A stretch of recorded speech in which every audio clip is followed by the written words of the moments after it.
What's going on, YouTube and all you drunken misfits out there? Jeremy Glass here, aka I'm motherfucking drunk, y'all. Back with another Glasshole Podcast, and we're back with Isaac Valdez.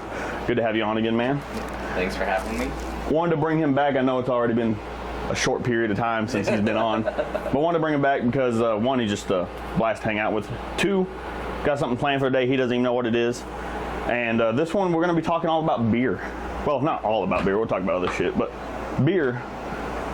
We're doing pretty much a little beer review. That's why I said you're not going to need any of those. Oh, perfect. So I have, I think, 9 different beers in here. Okay.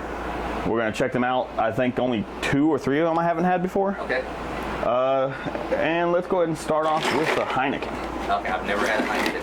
I'm a big beer guy, so I'm... There's a koozie there for you, too. Cool. See, the Heineken's one of the ones I think I've had the non-alcoholic ones. I've never had the actual Heinekens. The NAs? Yeah. Oh, you got a bottle of it. Yeah, right. Hurting myself with this.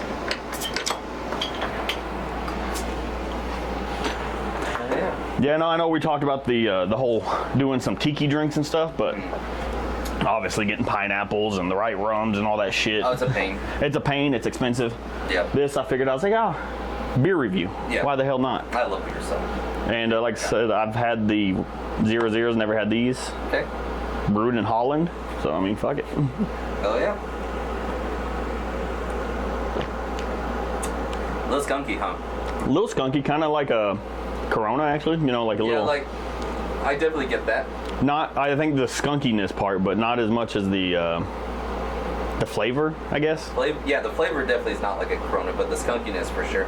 Do you think it's the bottle? The color of the bottle? No, I don't. I've heard that whole thing, like, where that's why they have brown bottles, because the sunlight and... Oh, yeah, no, I've always heard that, but I think these green ones, I don't think really affect them that much. I don't know. I wouldn't have any idea. Because I know with the Coronas, like I said, I've had them in the can, and I don't think they're skunky in the can, but... See, and the thing with those is, like, I've had the Corona Familiares, which is just regular Corona, but in a brown bottle. Yeah. I don't like those. I prefer regular Corona in the clear bottles. I guess I like the skunkiness, I guess. See, I don't mind the skunkiness. I definitely... I like my Coronas dressed, though. Oh, same. That's the only time I get a Corona if I'm going to dress it. If I want a lime beer drink, I go for that. Yeah. Is that your favorite lime beer drink? Yeah, definitely a Corona Premier. Okay. I think that'd probably be my favorite. Those are the Premiers, too. I love... You don't like the Premiers? The extras. What do you mean? The Corona Extra. Oh, the Corona Extras are great, too. But, like, I don't know, something about the Premiers. I tried the Premiers. I hated them. Really? Did not like them at all. I don't know what it is. I don't know. It felt like it was just missing, I guess, something. I don't know. I've never really noticed, like, that big. But I'm not a huge Corona drinker either. So yeah, neither am I. I do drink a Corona, it's going to be a Premier, so I don't... Oh, okay. Don't really have I'm not the best expert on that, I guess, so... Yeah, no, I think the only other beer I found that I like more with a lime and salt is actually a Bud Light Platinum. Really? It was one of those off-the-wall ones I was like, I wonder how this tastes with lime and salt. Yeah. Way better. Really? Way better with lime and salt. Is there a difference, like a big difference in the taste with the Bud Lights and the Platinums? Oh, massive difference. Really? It is night and day. I'm not a big Bud Light fan, but those Platinums I will fucking drink all day. Is it like a middle ground for the Budweiser? Like, is it like a lighter Budweiser? Like, not a Bud Light? I guess that's a decent way to describe it. A middle ground, but it's higher proof. Yeah. It's because those are 6%. Oh, they're 6%. Yeah. Wasn't that the whole like marketing thing? It's like, oh, it's light, but it's got more alcohol. Yeah, I think it was. I haven't seen a commercial for them in forever. Because they came out in like 05, 08-ish, maybe, like somewhere in that time frame. I remember it was like a big thing, Bud Light Platinum. I remember seeing them in the store in the blue bottles, and those look so cool. Oh, the bottles look awesome too. The marketing on them is fucking phenomenal. The way they look higher end. Everything about them does. Yeah. No, for sure, I agree. See, I was in the store the other day, and this crossed my mind for some reason, which obviously you just brought one to me with those pickle beers. Yep. I never see 6-packs of cans anymore. Oh, really? I mean, think about it. When was the last time you saw like in just of like Budweiser, Miller, any of them like in a convenience store, just a 6-pack of can with the plastic the old school plastic, like, handcuff things. Yeah. No, I mean I don't go out of my way to look for them, but no, I definitely don't notice. Like, it was one of those things that I never noticed they were gone. Yeah. And then I was looking for some the other day when I was buying all these beers. Yeah. And I was sitting there, I was like, man, you know, because what was it? Paps. I wanted to get some Paps. I've never had Paps. Oh, I've had PBR. And I was like, well, I know they don't sell bottled Paps from what I know. Yeah, no, and I've never seen them. I couldn't find a 6-pack anywhere. I was sitting there thinking, I was like, you don't see 6-packs of like beer anymore. Yeah. Of canned anyway. Yeah. No, those definitely are like those and like specialty beers. I see those or like yeah, the 6-packs like that, especially beer with that fancy little plastic on top, which I think any standard anymore, I think just uses those because they're better for the environment, I guess, or whatever else. All that bullshit. I'm about like, let's be better about the environment, but it's like, is it really that much better? Yeah, I mean, it's still going to end up in the fucking ocean. I mean, I guess a turtle ain't going to wrap its neck around it. Yeah. I guess is the only difference. What did turtles even do for us? You know what I mean? Like that whole thing. What does a turtle do for you?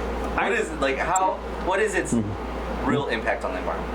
I really don't know. I mean, it's like one of those things, even like animals that are going extinct, what are their impacts on the environment? Yeah. If tigers went extinct, what's going to be the biggest impact, really? Yeah, I mean... I think more impalas and stuff running around, I guess? Yeah, I think, because they regulate, but they're in such short supply, is it really, like... Yeah. Well, actually, I've seen was it tigers? I think it may have been tiger. I've seen they actually got rocked out of the endangered area recently, I think. Did you know that there's more tigers in captivity in Texas than there are? Yeah, I've seen that. The continent of India, or like in the wild in general, I think. Yeah, I think it is in the wild. But yeah, it's fucking crazy. That's absolutely insane. People who keep big cats, man, that's just insane to me. I'm Even not like chimps and stuff like that. Oh yeah, that's scary too.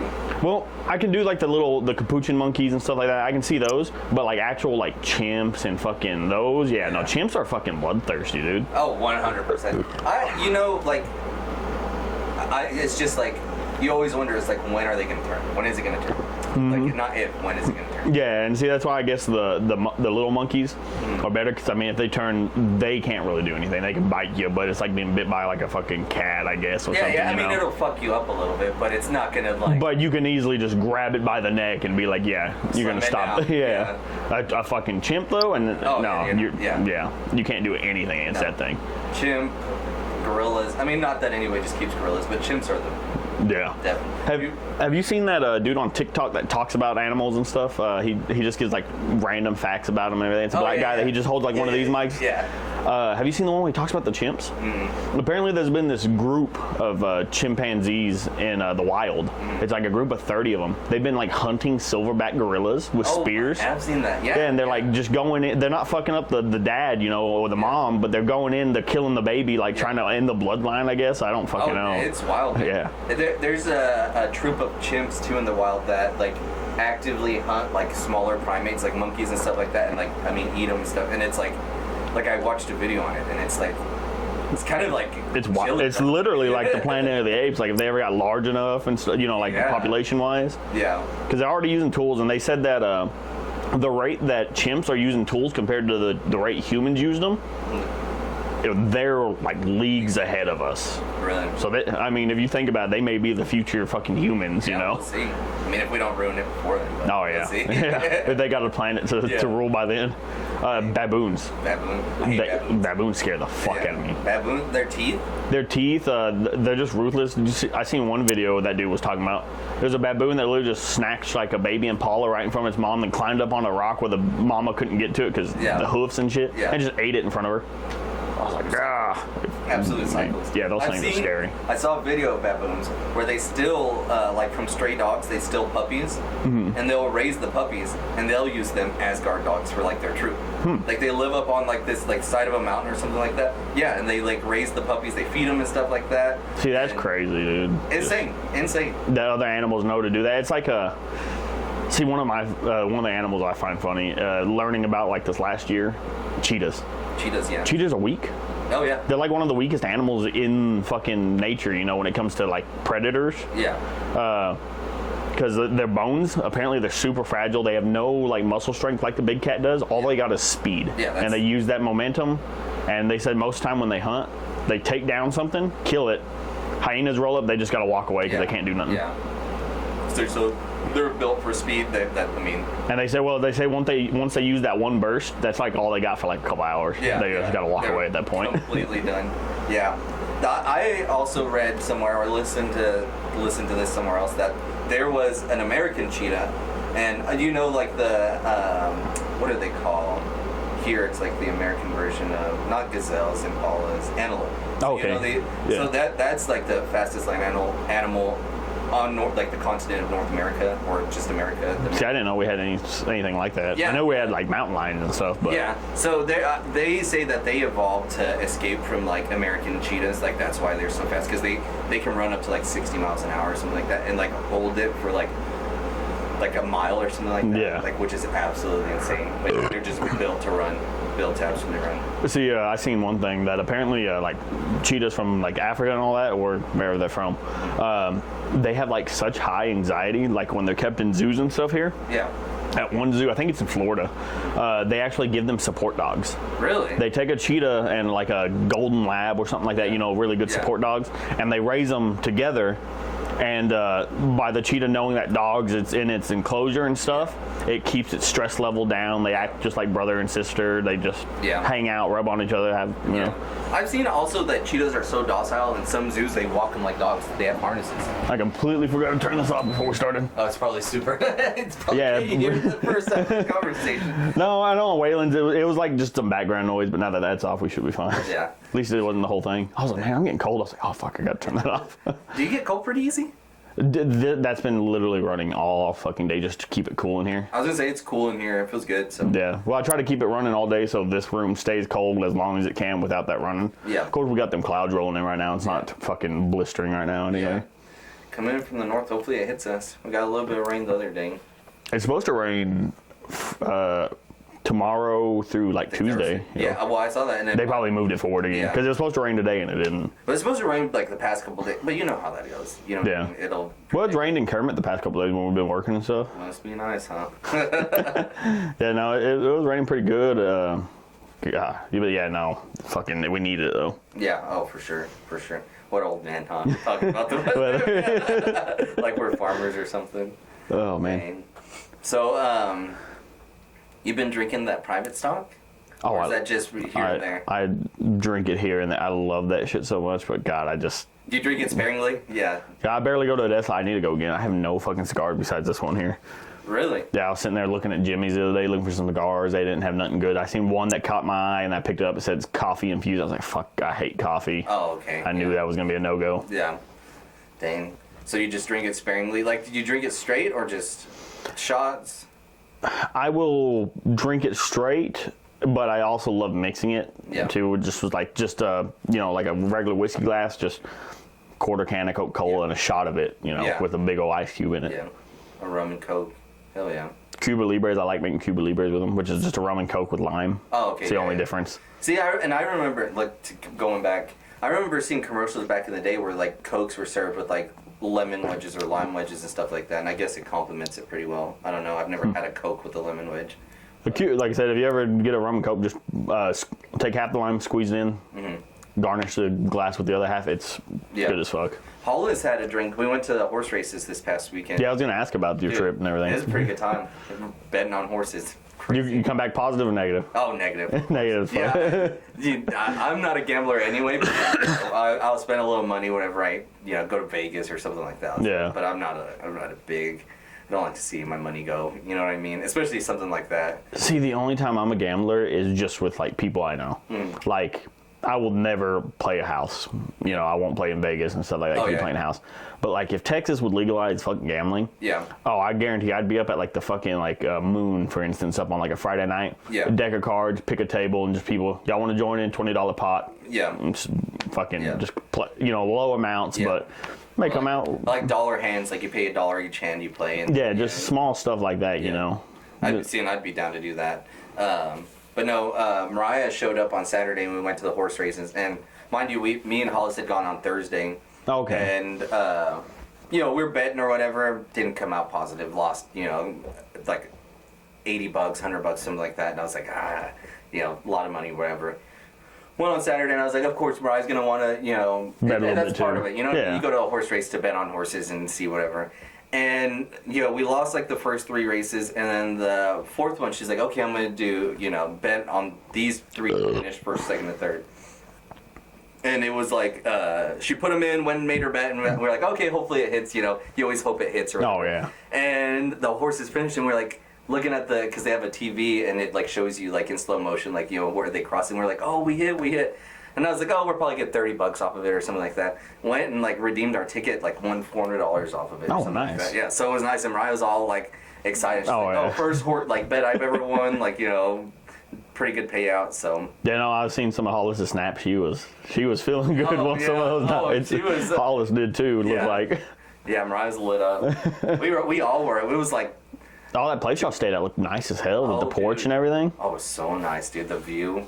And like, so we were like right there on a golf course, like the fairways, and it wasn't like the nicest golf course around, but it nice enough to bring like animals in, like deer and elk and stuff. So we'd sit there on the porch in the morning and just watch the elk graze, like it was awesome. It was really cool. It's a beautiful area because, Yeah. like I said, my uncle, he lives over there, and they said they get deer in the backyard all the time, just walking around and everything. Oh yeah, just casual. And because they know they were safe there, you know what I mean? Oh yeah. So no one's hunting in people's backyards. yeah, exactly. And you probably can't discharge a firearm in city limits, so See, bring that up. yeah. Look at the flag behind you.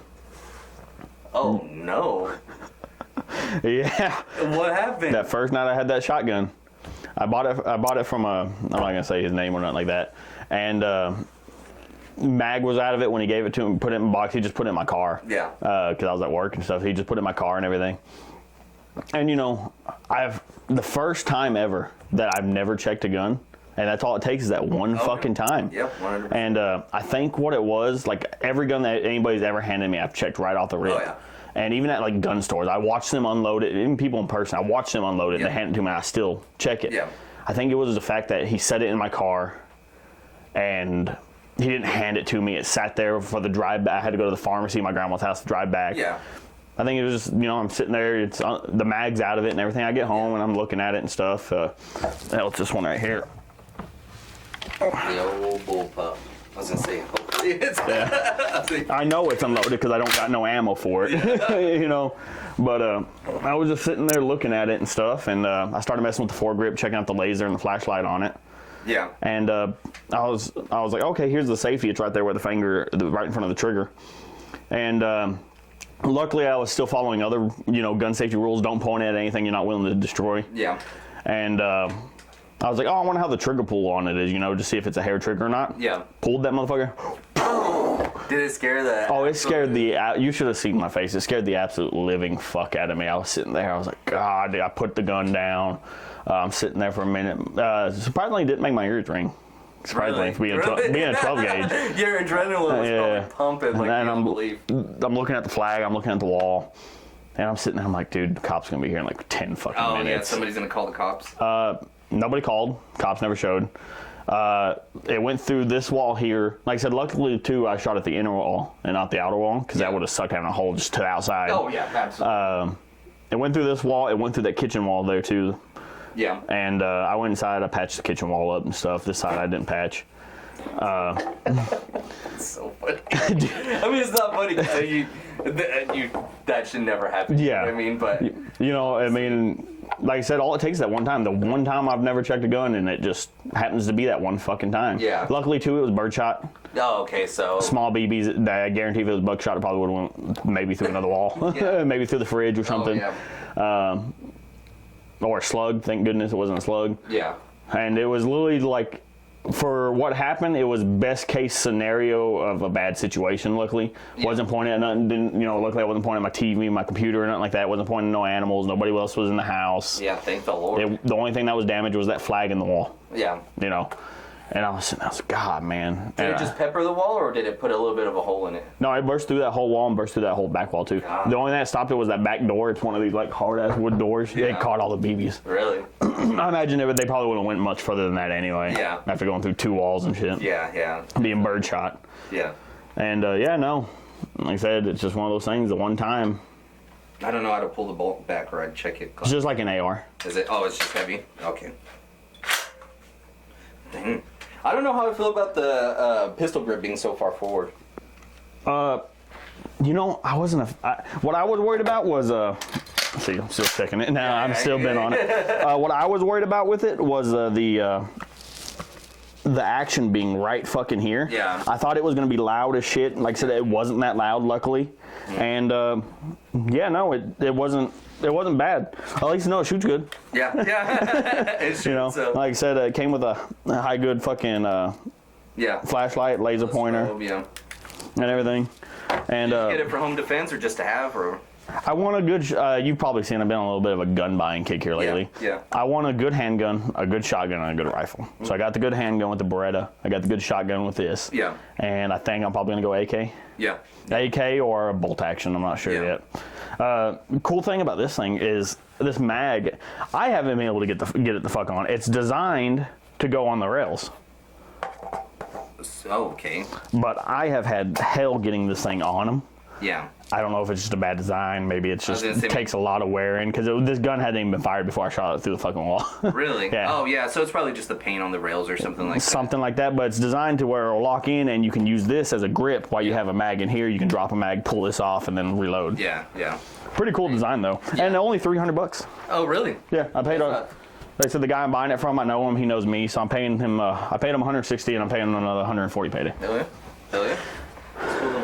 Like I said, I don't, and the broomstick, I get it, because, you know, the pistol grip's so far forward, you need something, or either way, but how do you feel about the broomstick? The broomstick, the front handle, that's, sorry, that's... The Foregrip? Yeah. Okay. I like it. It was a nice little surprise. I didn't even know it had it on it. Well, I knew it had a Foregrip on it. I didn't know it came with the flashlight and laser and everything. Yeah. It's I guess it's a pretty high end because I opened the batteries up, thinking, regular batteries. No, it's got like lithium batteries in it. Oh, really? Yeah. Oh, really? Yeah.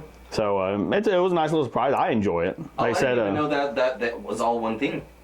Yeah. Oh, dang. Oh, okay. But do you like it? I mean, do you like the way that feels? Oh, I love the way it feels. I took it off to see how it felt without it. Didn't like it. Yeah. Put it back on immediately. Yeah. Well, I took it off because I wanted to try putting the grip on it or the mag on it. If I was to do the mag, and see the other thing is, I was thinking about changing the foregrip to the side. Yeah. Yeah. Yeah.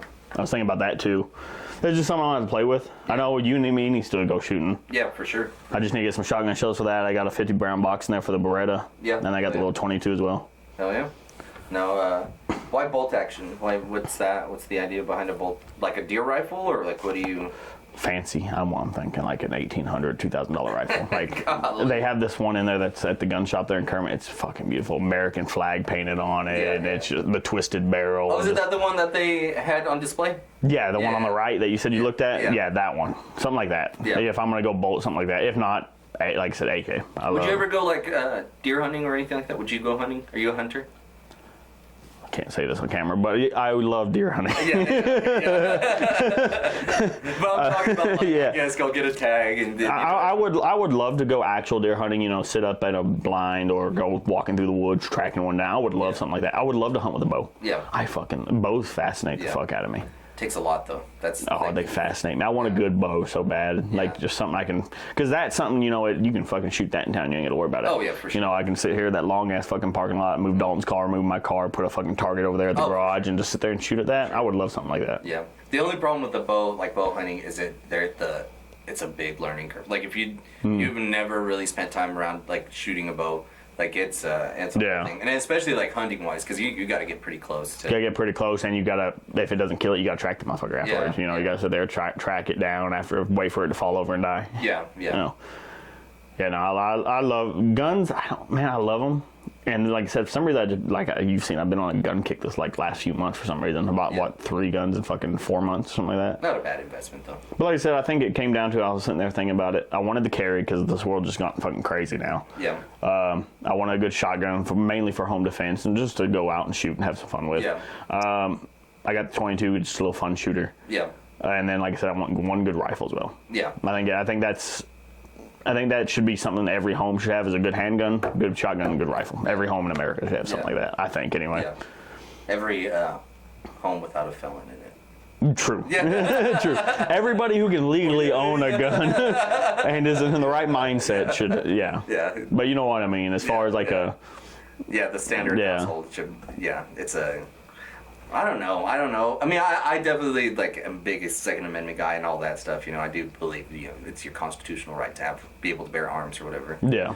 But there are some people in this that world just don't need them. That don't need them. There's definitely some people in the world that don't need them. And some people have them, and I'm like, wish you wouldn't. And I think it'd be like, I hate government regulated stuff. I'm like. Well, that's why I love how Texas doesn't have a registry or nothing like that. You know. And I guess what I'm getting at is I would like for people to have like a basic like gun safety course and like have discharged a firearm before they are able to own one. Just because I think, you know. Yeah. I can see that, but educate people and in a town like this, I don't, you know, I think it's not needed because I feel like I would say like God always 70% of the people in this town have shot a gun. Yeah, well, and my thing is, I guess it doesn't necessarily have to be like a government produced like gun safety like target practice with like just like, to know what it's gonna do when they pull that trigger. Like, you have to have proof that you have like discharged a firearm. You know how to put it on. Oh yeah. You know how to, we've all seen it. It's, you know, fucking. I've been around some idiots, you know, they pick up a gun, the first thing I want to do is start waving around, and it's like, motherfucker, don't point that in my goddamn direction. Yeah. I mean, for example, like that right there, fucking, been around guns for fucking 10 plus years, or longer than that, and fucking, it happens, you know, it just happens by accident, whether you're experienced or not. Yeah, negligent discharge, and that's so funny. Dang. Yeah, but you won't do it again for a while, though. I mean, I don't think it's ever gonna happen again. Like I said, that was. It doesn't ever happen again, like I said, the first time I've just never checked it, and I don't know what I think. I think, like I said, it just comes down to it wasn't handed to me. It was just set in my car. I just see the mags out of it. Get complacent. On top, complacency, and then on top of that, I've never dealt with a semi-auto. Anytime there's ever been a semi-auto shotgun. Anytime there's a shotgun in my hand, I'm pulling the pump. For one, it sounds cool. I want to pull it. And two, it makes sure there's nothing in that motherfucker. You know. For sure. Like I said, it just came down to mainly complacency, like you said. Yeah, that's cool though. I think it's a cool little gun, little shotgun. It is pretty heavy though too. I mean.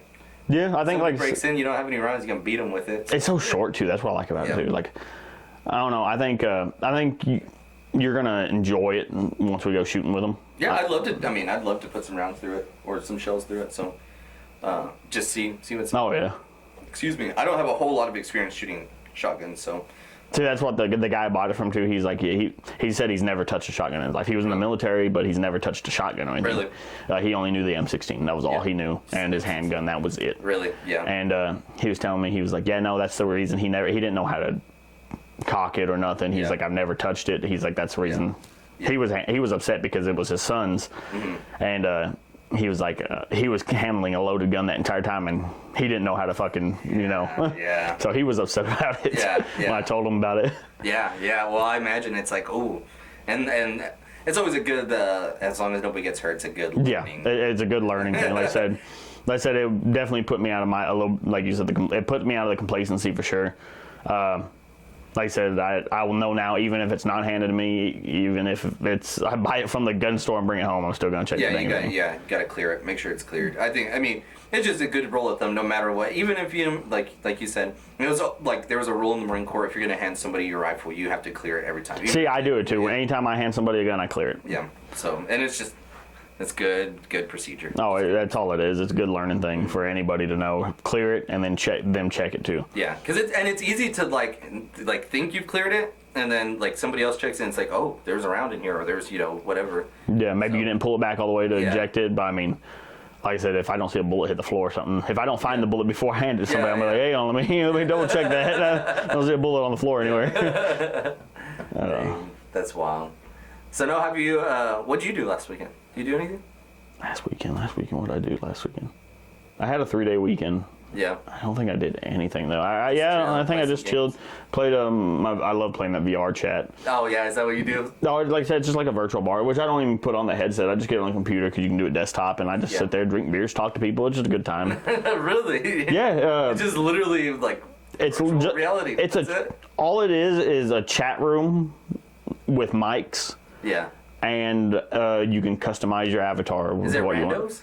Yeah, it's just complete randos. You join random worlds, or would you make friends on it, and you can join their world and stuff. That's crazy.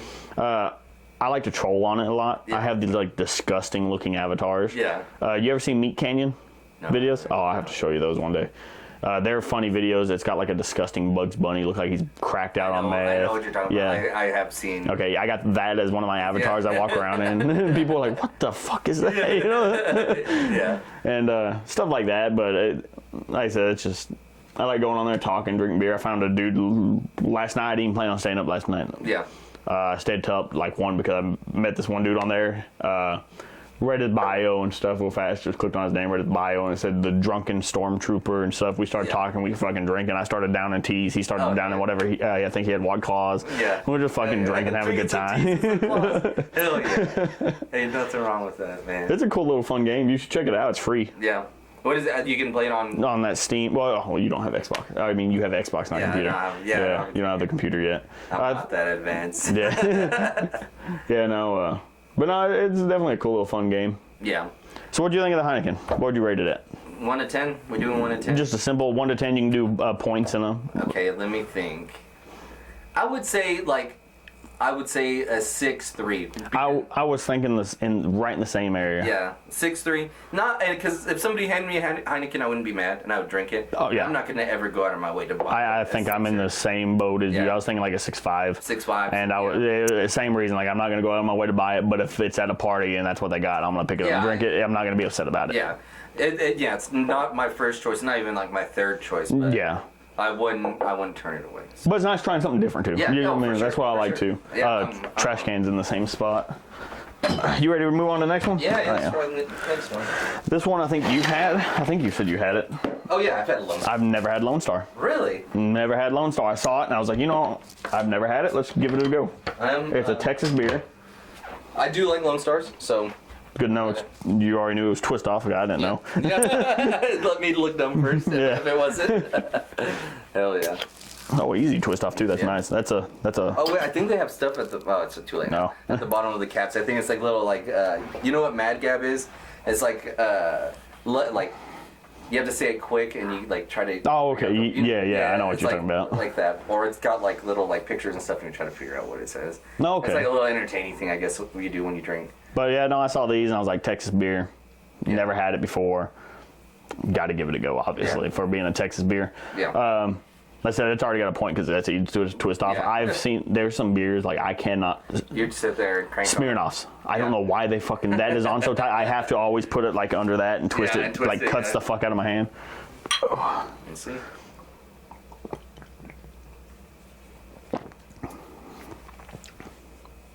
Kind of neutral in flavor for me. Yeah, not real flavorful. Yeah, there's a little hint of like beer, but it's not like, man, it's not like a, it's kind of like a Budweiser, but it's not. Yeah. But it's also real dark like the Shiner, but it's just there so short that you don't really get it. Yeah, it's like you get it on the back of your tongue, or like middle back of your tongue. Yeah, like mid-drink and then it's gone. Yeah. No, I was actually in Lubbock for my sister-in-law's. We celebrated her birthday, and we went to a little bar, and that's what I drank all night. Were Lone Stars, and pretty good. Got pretty drunk, I don't mind them. Does it say where in Texas they're brewed? I have no clue. No, it doesn't. No. At least I'm not reading all that. Yeah, I'm blind. So. Lone Star, it's on the bottle. Well, I'm saying like don't pretend like you can read glass. National Beer of Texas. Yeah. So. Hey, National Beer of Texas? That's what it says right there on the bottle, yeah. Yeah, right below the Lone Star part and the really small, yeah. I don't know how it can... It's a little contradictory, I think, but I'm okay with it. Could be one of those things that's a lot more popular mid-central Texas. Texas is a big fucking place. Yeah. I mean... But like national beer? It's like the state beer of Texas, right? National beer? When I think Texas beer, I think Shiner. No. Well, I'm just saying, like whenever you're saying the national beer of Texas, Texas isn't a nation. Some people view it that way. I mean, I'm not mad at it. I'm not mad, but I just was like, it's a little I'm going too far. I wish it. Well, it doesn't say how long it's been around, so I was gonna say maybe it was around when Texas was a nation. I don't know. Who knows? I don't think it has though. We can pretend. So this design, you didn't design the logo, did you? No, I had this, just some PNG I pulled off of the internet, just scrolling for like days on Google Images till I found something I liked. Used it for the longest time. It was the one I used for the black one with the beard holding the mug. It was that one. And then one day, that Sean guy, he hit me up and he's like, hey, I messed with your logo a bit. And he sent me this and I was like, okay, Now it's not copyrighted. Now I can. That's a cool logo. But the other one I think was free to use too, so I wasn't getting in trouble to use it. But now it's like it's itself now, you know. Yeah. It's different. It's a good logo for sure. Do you wish you had hair like that? No, I wish I had hair. You'd be unstoppable, guys. Coming from the fucking clean shaven motherfucker. I just shaved today. I can't even I mean, I see pictures of you whenever you did have hair, but now it's like You can't picture it. Yeah. Yeah, the bald you is That's how it is too. I see pictures of like the hair back when I had it pulled back in ponytails and shit. And how wild is that? Man, and like the mullet, I miss the mullet. Yeah. I would have loved to have kept that mullet, but I saw the thinning. I could see the head. Yeah. I was able to see the scalp whenever my hair was wet. And was it devastating? Not as much as I thought it was. Once I shaved, and I was like, okay, I got a good bald head at least. It's proportionally round, you know. It's not fucking all wonky. Yeah. I can grow some decent facial hair. Yeah. You know. Yeah. So I was like, I'll just counteract. Facial hair definitely counteracts. Oh, 100%. 100%. And I was like, so I can grow a decent beard. If I couldn't grow a beard at all, I would be fucking hideous. Oh, yeah. Like a naked bull, right? Because you ain't got hair anywhere else. Just, It's your face. Damn. Not that I've seen you naked before, but... No, I shave, honestly. A lot of my body I shave. Yeah, just clean. Well, I like having the soul patch, or not the soul patch, the airplane strip or whatever. Happy trail. Yeah, the happy trail. That's right. Yeah, the landing strip. I think that's the one. Yeah. Hey, what'd you do on your free time classes, you? But yeah, the happy trail. I like having that. I get really long nipple hair. Oh, me too. Like they're like fucking this when I pull them out. I'm like, what the fuck? I have to shave those constantly. I have a pretty not. You're hairy. Yeah, I'm hairy. I would say like medium hairy. I'm not no, you're not like back hair, fucking, you know, Sasquatch. But I'm like fairly hairy. But yeah, and the worst is like I'll trim them down because they'll start catching my shirt and like pulling and stuff like that, and it's the worst. Oh, see, mine don't do that. For some reason, my nipple hair is like head hair. Oh. It like lays down, like it's like I can comb it and really? shit. Yeah. Living vicariously. It looks like nipples. My nipples look like Mr. Evans' top of his head. Oh, that nice. thin, wispy. Yeah. Nice. I think that's pretty cool. It's weird. I shave them constantly. I hate looking at those.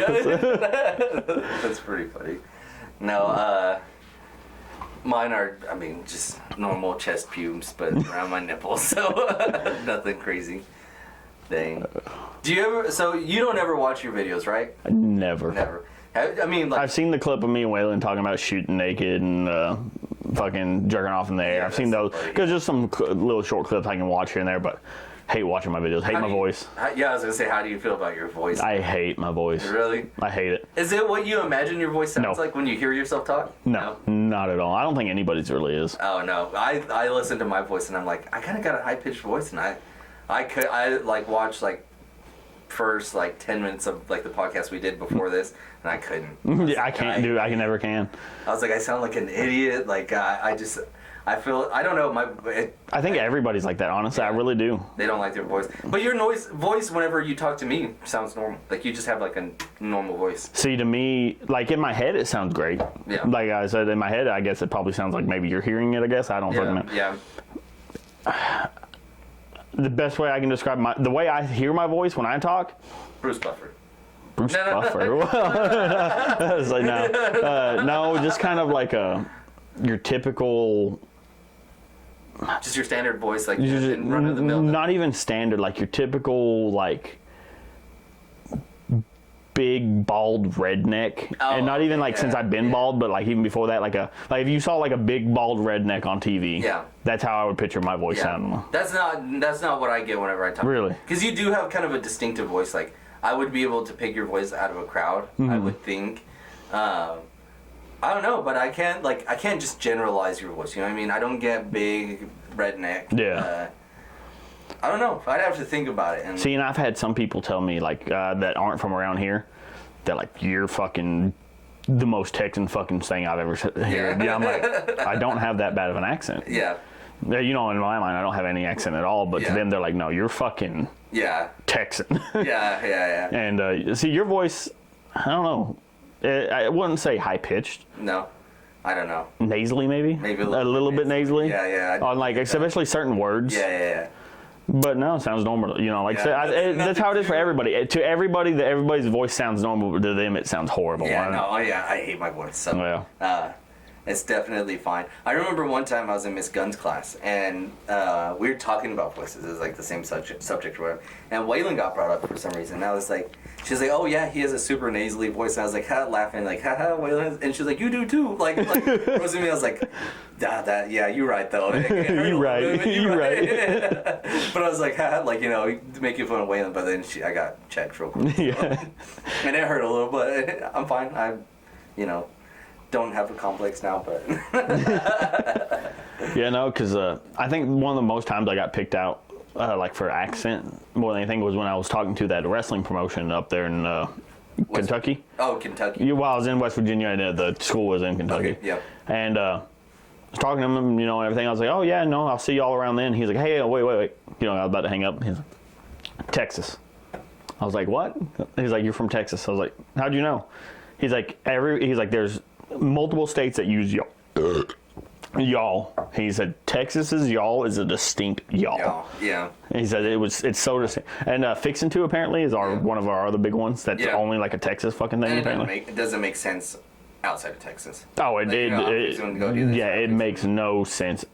Ain't another big one. I use ain't. I use ain't. I use all of them. Ain't Fixin' To y'all. I use them. Yeah. Same. Yeah. For sure. No, definitely. Whenever I was like moving around and I like was with a different demographic than people like I'm typically with, they would point out like certain things and make poke fun, whatever. Oh yeah. Y'all or whatever. You sound like a dumbass or whatever. The favorite thing to roast like Texans was like the SpongeBob thing. I'm not from Texas. I'm stupid or whatever. Like he's shaped like Texas. He's like, oh yeah, I'm stupid, whatever. But yeah, they'd like roast you about that or the one I always got was the steers and queers. Steers and queers, yeah. And I don't see no horns on you. Yeah. My response to that was because I got that tattoo with the horns on it. Yeah. I was like, I got my two horns in my shoulder and I had my longhorn in your mother last night. Oh. That's what I always tell. That was always my response to that one. That's a pretty good one. Because I got that one a lot in the Marine Corps. Because that one, that's from a movie, I think. It's got to be. But yeah. It's such an old saying, though. It's got to be an older movie. I almost want to say it's from Full Metal Jacket. So, have you ever seen Full Metal? Yeah, well, he says it in that, but I still think it was probably right before that. Somewhere else, yeah. That's a good movie. Well, I haven't seen it, but I've seen that clip. Yeah. You know, the clip where he's yelling at him. Yeah. I definitely recommend it. There's so many movies I haven't seen that people are like, what the heck? I've never seen The Fast and Furious. Really? I wouldn't waste my time with The Fast and Furious. Never seen one of them. There were some other. I'm not a big movie guy. I'm still not really a big movie guy. I watch movies, like Mariah's a big movie person, so I watch movies with her, but aside from that. I've never been like a big movie. Like the movies you think I wouldn't have seen, I've seen, but the movies you think I would have seen, I've never seen. Never seen Die Hard. I've never seen never seen a Mission Impossible. Never seen a Born Identity. Neither. People are like, how have you never seen these? Yeah. Like I've probably seen I've never watched a full Predator. Oh, seen neither. Besides that new one on Hulu. Is it good? That's one of the best movies I've watched. Is that Predator? Is it called Predator? It's called Prey. Prey. That's what it's a prequel to the Predators. It's on Hulu. Yeah, it's on Hulu. Okay. Great movie. Really? I loved Alien vs Predator. Yeah. I enjoyed that one, and people always like that's one of the shittiest ones. I was like, I enjoyed it. I loved it. Yeah. No, I've never seen it. Never seen it. Like I said, I like. Classic movies from our generation, I haven't seen all of them. I'm in the same boat. I enjoyed comedy when I was younger. Yeah, me too. I loved Adam Sandler movies. See, and I'm big, like Big Daddy. I watched Happy Gilmore on repeat. I don't have VHS. Do you have a VHS of Happy Gilmore? I used to, but I used to watch. Back in the day, I used to watch that on repeat. Some of the other... No, it wasn't Happy Gilmore I watched on repeat. I liked Happy Gilmore. Billy Madison is what I watched on repeat. I've never watched Billy Madison all the way through. I loved that one. Yeah. That was the one I watched like every weekend. And that's the O'Doyle Rules, that one? Yeah, the O'Doyle Rules, and he's like a rich kid that never graduated like elementary or something like that, so he has to go back to elementary. I love that movie. Yeah. No, classic Adam Sandler from back in the day. Those are like 90s, early 2000s. Yeah. Loved The Longest Yard with him. The Longest Yard. That was a great movie. That one's a classic. I still never seen the original. Oh, see, I never have either. Yeah, people always like, oh, the original's... Well, of course, anybody that watches the original's way better. See, and you know what? I hate these people that are like, oh, the original's always better. We're gonna be the same way in 10 years, Isaac. 10, 20 years when they're remaking every movie that we watch, we're gonna be the exact same way. Don't get me wrong. More often than not, the original is better. But I hate when people can't move. Like, so me and my uncle would have this argument about. I think it was Disturbed did the cover of Simon and Garfunkel's Sound of Silence. Sound of Silence. And I thought he did a phenomenal job. I don't think you can compare the two because they're so different atmosphere type songs, yeah. But he couldn't admit that it was a good one. That was really good. See, I actually got in an argument with a coworker the other day. Not an argument, just a little debate. Yeah. Have you ever heard the song "Mad World" by Gary Jules? All around me are familiar faces. Oh, yeah. He's not the original singer of that. Really? It's Tears for Fears. Shout. Shout. They're the originals, and it's a totally no. They're you know, like I said, Gary Jules' Mad World. It's all slow and depressing. Yeah. Theirs is like kind of like a upbeat kind of like pop Jamaican vibe to it. And I'll have to show you them because they're so fucking different, dude. Really, and that's a lot of times, man. I think covers are better. Korn. Another Brick in the Wall. Yeah, I love that one way better than the original. Yeah, I agree. I'm not, and you know, a lot of people are like Pink Floyd, like one of the greatest bands of all time. I'm not a big Pink Floyd guy. I wasn't a big 80s, 90s rock fan. Really? I like 80s rock. 90s kind of slipped. I like alternative music. I love alternative rock. One of my favorite genres. So I feel like that was born out of the 90s into the 2000s, like alternative rock, so that's why I respect like 90s rock. But see, I will listen to 90s rock. I will not complain if someone puts it on, but it's not going on my playlist. Yeah. The only ones that go on my playlist are like the big wigs, like Sweet Child of Mine, AC/DC, and all of them, you know. So are you talking about like 80s too, like Kiss and stuff like that? Not a big fan, like a Kiss fan or anything like that? I couldn't even name a Kiss song right now. See, and I couldn't off the top of my head. No, I'm sure that we would know one. If we heard it. Metallica, I'm not a big fan of. See, I like Metallica. I like a couple songs, like 4 or 5 songs. I have like 4 or 5 of their songs on my playlist, but I'm just not a big fan of them. You know, like when it comes on, I generally end up skipping it. I'd probably have to be in the mood for it to listen to it. Yeah, no, I definitely agree with that. Especially after learning, dude, the lead singer apparently is a dick. Yeah. All the things I've heard about him. I've heard like the whole thing with like letting people like use their songs for like walkout music and stuff. They're like really big dickheads about that. But it's anything to do with their music. Really? Anything. Apparently they're big. Movies and stuff like that. You remember that streaming service way back in the day? LimeWire or what? No, not LimeWire. It was a legal streaming service. Oh, okay. Oh, God, what was their name? It was like it was like Spotify before Spotify was ever a thing. I know what you're talking about. Had like a blue logo or something like that, I think. It was around that time. Anyway, whatever the fuck they were, I can't remember. Apparently Metallica is the reason they got shut down. Really? Yeah. Wow. Like big lawsuit, shut them the fuck down. Yeah. And which I get it, you know, it's their music and stuff, but like I've heard I don't know how true this is, I heard rumors that movie they came out with, Metallica movie, remember they came out with that? It's like something in the darkness, something like that. It was like a movie about them putting on a concert, but there was some kind of possessed item, and it was a shitty movie in general. Yeah. But so any movie, extras come on, you pay them to be extras. But since Metallica was putting on a concert in the movie, they made the people pay to be in the movie for the extra spots, like the people in the crowd. Just greedy. They're just greedy, money-hungry guys. And I'm sure they've done nice things for people and stuff like that. But have you ever heard this question? Like, do you separate the art from the artist, or like, is it just one thing? Like, you know what I'm talking about? I think I'm biased. So if I really enjoy the art, I separate it. Okay. But if I'm not that big of a fan, I definitely put some of it on it. Like a big one I say is like Michael Jackson, because Michael Jackson has really good music. And you can't deny that he's a phenomenal artist. Mm-hmm. Terrible human being. Absolutely terrible human being.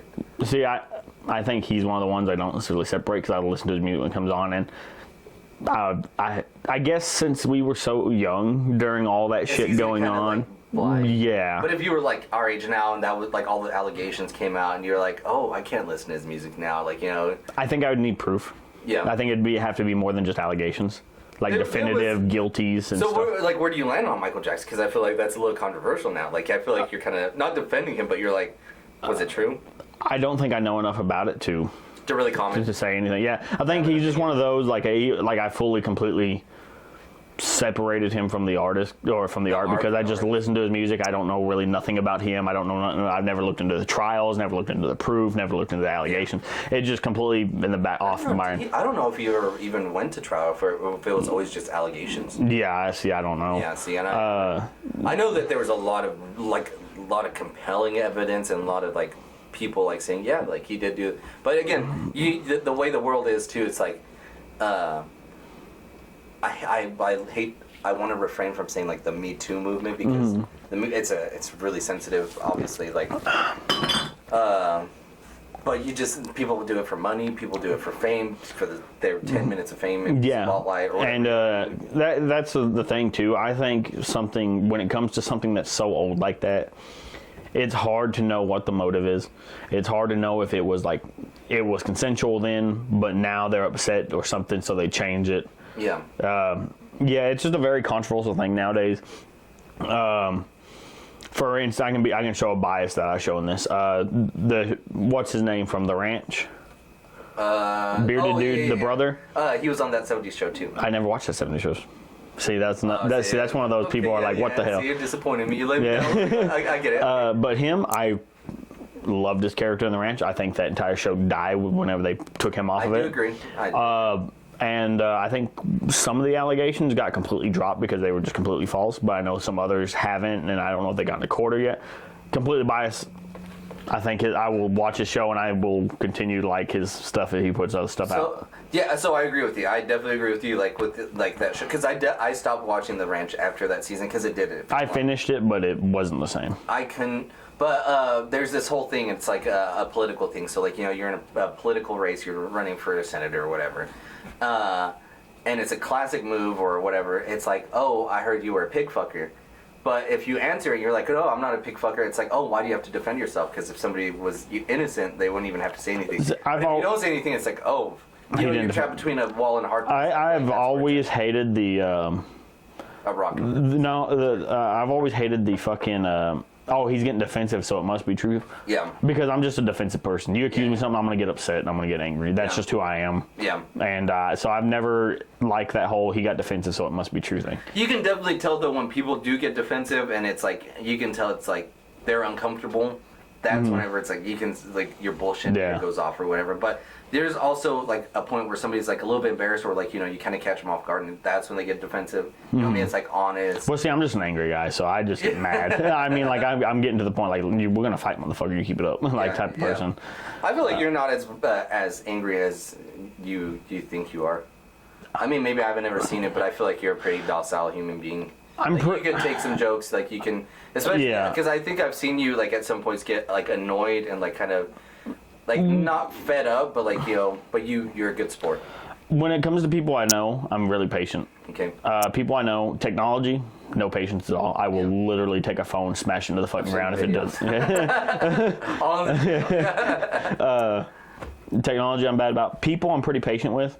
But, I mean, if it's, like, say... And it depends on the situation where I'm at. If I'm at your house and it's somebody that, like, say for instance, just an example, it's somebody you're a good friend with, somebody I have no clue, and they're pissing me off, I'm going to restrain myself as much as possible because I don't want to cause a scene in your house. Yeah. I don't want to get you pissed off and be like, okay, Glass can't come back here. At one point, did you start having that mentality? That mentality's kind of always been there. It definitely weakens as I get drunker. Obviously, I think that's anything for anybody. But, I mean, there is, like, say if I'm out in, like, a house that I don't fucking know, or just somebody that I really don't give a shit about if I'm there or not, if they're my friend or not, and somebody pisses me off, I'm going to try to fucking throw hands right then and there. And the thing is, I'm not one of those, I will never throw first. I will have to get the other person to throw first. Yeah. But I get angry very easily with people I don't know. So is that like your first reaction? Is that like, oh, we're gonna square up? I love those. I love fighting. So yeah. See, but so like you're not like, oh, let's find a resolution first, and then if there's not a resolution, then let's square up. You're not. If I don't know the person and they just plain out being a dick or something, no, I'm not gonna try to find a resolution. If it's like I said, if it's someone I know, obviously I'm gonna try to keep calm, try to find a resolution. Okay, yeah. But if it's a rando, then fuck them. And then if it's somebody like I'm really good friends with, like I'm talking like if it was like me or Dalton or something. Yeah. Like, okay, Dalton would never square up with me. He knows. Yeah. He's a small dude. He's just like, no, never. Yeah. That never happened. I'm like, I would look at him like, okay, we got a problem. Let's go outside, throw some fucking hands, come in here and have fucking beer afterwards, and we can have whatever fucking talk about it afterwards. You know, that happened in the Marine Corps, like, you know, when there was tension in the shop or whatever might be happening, that was, like, you had a problem with somebody, you call them out, and if you got your ass whipped, you got your ass whipped, or if not... I love that mentality. But I kid you not, because it was mostly men. We had, like, the one odd female in our shop here and there, but it was mostly men. Oh, yeah. And then you'd let them beat the hell out of each other. Like, there was always the rule, because you can't hit people in the face, because if somebody has marks on the face, somebody's going to ask questions. Some higher up's going to ask questions. So it's always like body shots. So you can beat the hell, you can punch the fuck out of each other's bodies. Yeah. And beat the hell out of somebody, come up after it. I would say 80% of the time people came out shaking hands, cool. You know what I mean? The other 20%, it's like, honestly, this dude is a dickhead. He's always going to be a dickhead. That's who he is. There's no middle ground with it. Yeah, you're never going to change this human being. Somebody just needed to beat his ass. Yeah. But most of the time, it was the best conflict resolution. Oh yeah, I agree. I think it's a great conflict resolution, especially like in a house like mine. Fucking like if someone's here, like if I'm getting into it with somebody, like I said with my friend. I don't think you and me are at that point yet. Yeah. Hanging out, you know, as much as we do, but I don't think we're at that point where I'm like, okay, Isaac's pissed me off. If we got a problem, let's go outside and handle it. Yeah. But I mean, I got gloves in my car, I got gloves in the shop. I'm one of those like, hey, I got some boxing gloves. We can put this shit on. We can go handle this shit and come back and have a beer afterwards. See, and there was even like escalation of force, because it wasn't always like, hey, okay, we're gonna lock the doors, y'all square up and just punch the hell out of each other. It was like, okay, y'all can let's wrestle. Like they'd agree on it. Okay, we're just gonna wrestle, and if you tap or you don't tap, whoever falls asleep first, you know. Yeah. That will stop it. You know, and there's always like 10 guys standing around watching 2 other guys wrestle or whatever. It was. There was enough regulation there. Nobody's gonna get really hurt and stuff, and that's the best way to do it. And if we needed to stop it, like there was plenty of muscle behind to hold everybody back. Everybody back to. So it was always like nice. Like so, some people were just so stubborn that I'm going to sleep. I'm gonna nap before I tap. You know? Oh yeah, I'm stubborn like that. Yeah. I never did. I'm a pretty agreeable person, so I did never have any problem. I'm 100%. I'll fall asleep before I tap. Yeah. On a choke. On a choke. Yeah. You get my arm or something, and I know it's starting to break. Yeah. It's a whole different. Yeah, it's a whole different. If you'll wake up, you recover. But if you break an arm, break a leg, something. Yeah, that's a recovery process. Yeah. But no, I fully, like I said, I love fighting, so I fully support stuff like that. Yeah, I'm not just a fighter, man. I'm really not. I'm gonna do everything I can to like prevent that from happening. Like if I do have a quarrel with somebody, just because I feel like I have a lot to lose. Like. You can't ever trust a person to not call the cops, try to file charges and stuff. So that's the problem with strangers. Yeah. That's why, like I said, people you're really good friends with, if you know they're not going to call the cops, I'm like, motherfucker, let's duke this out, call it a day, and whatever the fuck we need to do. Yeah. Well, and that's the thing, too, but, like, you can't, like, if they have a bunch of their friends there and the cops show up, it's like, oh, even though they threw the first punch.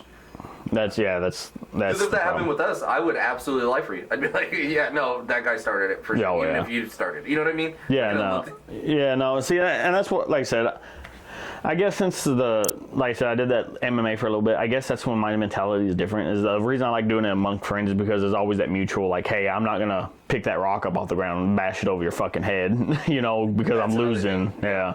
You never know what someone's going to do. Oh, for sure. You never fucking know. Yeah. And like I said, that's why one reason I've been carrying my Beretta quite heavily lately. Yeah. Especially when I go out on the bike. The bike is the biggest thing. I don't know why.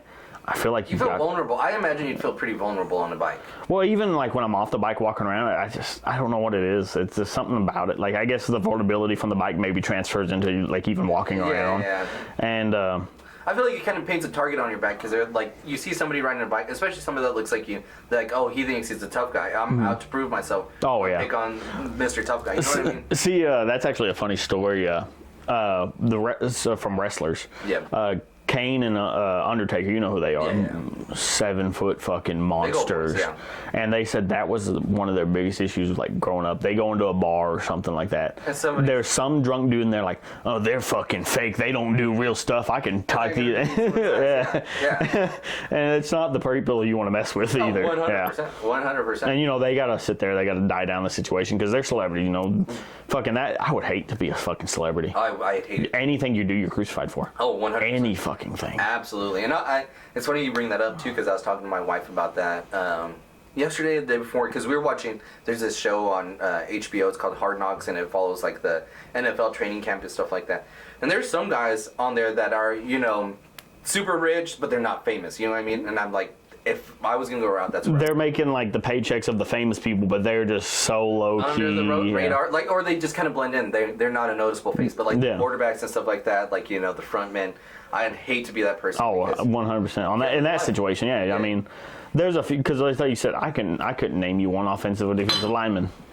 Yeah, and I can name an offensive and a defensive lineman, but would I notice them? They're not they're not the famous ones generally. You know, you get you get those ones that stand out here and there just because they're so good that they become famous. But as far as like if they're just the average NFL player, for sure.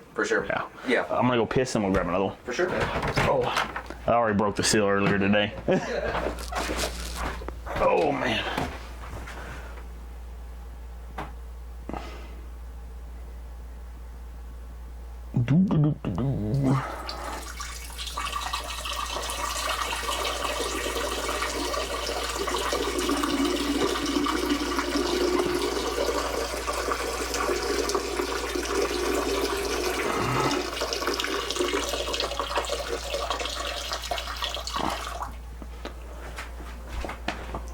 Oh man. Do you have any CDs, Glass? I think there's maybe a pack still up in here. You don't mind me stealing? I don't smoke them. Like I said, they were packs that were left around unless they all got... No, they're right here. As I say, because I went to... They're probably still as fuck. I have smoked worse. I would say I guarantee it, but I'd be willing to bet. All right. I think this next one is actually one neither you or me have had either. Ooh, okay. I like this game, Glass. I think it's pretty cool. I think it's a cool, just a cool thing. This is the Yingling Light Lager. Okay, I've never had I've had the flights and I love them. I have a pack of this that's been sitting back here for months, but I've just never put them in my fridge. Really? Yeah. And I love Yingling, so I was like, they're going to be good. I'm a Yingling guy for sure. Oh, where'd you get that Lone Star? What? Oh, okay, well, let me think. I give Lone Star a solid 7-8. Okay. It's not doesn't have the most flavor, but it goes down smooth. See, it was very smooth, and it's very neutral, which is never bad in a beer. A beer being neutral. So I think we're pretty much gonna be on the same palate all night. Honestly, I was in like the 7.3 area. 7.3 definitely above the Heineken. For sure. The Heineken definitely had a distinct taste that I wasn't the biggest fan of, but it wasn't bad. I feel like in the 7s, even the high 7s, it's like. Neutral area. Neutral area, like, it's not bad, it's not great. If you start getting into the 80s, it's like I'd go out of my way to buy it. Yes, I would get a craving for it. I think the 8s are like, I'll get a craving for this, I'll go out and pick some up. Yeah. I think the 9s are like definitely your daily drinkers. And I think Lone Stars, I think they're a fairly cheap beer too. It was a $7.45 for a 6-pack or something like that. That's not bad. Yeah. Thinking the average 6-pack probably cost you like $10. Well, I would say name brand, like not even high end beer is going to be a little bit more expensive, but like a. Well, I know like Modelo's, Coronas, imports, they're all like in the $10 range. The domestics like Miller, Bud, they're all in like the 8 to 9. Yeah. So I was going to talk to you because the whole Budweiser thing. I know you're a Budweiser guy. I love Budweiser. Through and through. So I grew up. That's all my grandpa drank was Budweiser. Mm-hmm. He's kind of like Sonia and Caesar, because he would hang out with them, and they drink Budweiser. So yeah, I would, and I got to the point where I drank them so much. Me and Waylon we'd get an 18-pack, and me and him, I'd probably drink 6 of them. He'd drink the other 12. You know what I mean?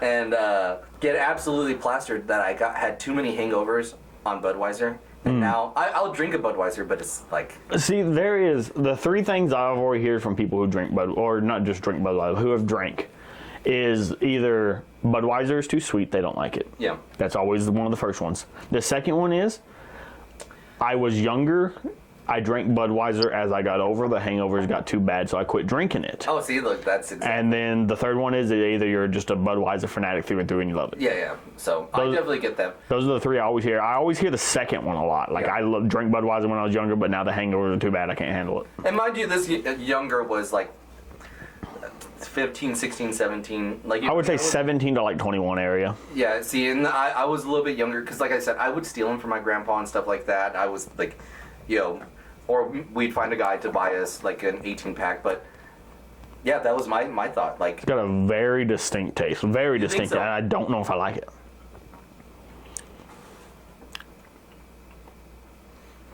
I don't know if I'm like, my palate's not. Maybe it just leans more towards what my palate is okay with because I don't think it's bad. I think this is super neutral. I don't think it's bad, but it definitely, like, the second it hit my tongue, maybe it's because coming off the Lone Star was so neutral. Yeah. Maybe it's flavor. I'm getting like a distinct, like a. Is it hoppy or what? Yeah, I was gonna say like a hoppy, bready flavor. Are you an IPA guy? I hate IPAs. I hate IPAs. I fucking hate them. The only one I ever want to try is the Broken Skull IPA from Stone Cold. That's the only one I ever want to try in my life ever again. I've tried plenty of them. I did not like any of them. How do you feel about stouts? Not the biggest fan. Too much too coffee flavor to me. See, okay. I hate coffee. Fair. See, in my... See, I almost picked up a thing of Guinness. I almost did. Guinness. But I seen them. There was a Guinness, a regular Guinness, and then there was a Guinness Extra Stout. Oh, I like the extra stout. And I almost picked it up, and I was like, I will take 2-3 sips of that, and I'm going to have to dump it down the drain. Oh, I love it. Have you ever tried the Yingling Hershey? I have not. I haven't seen it.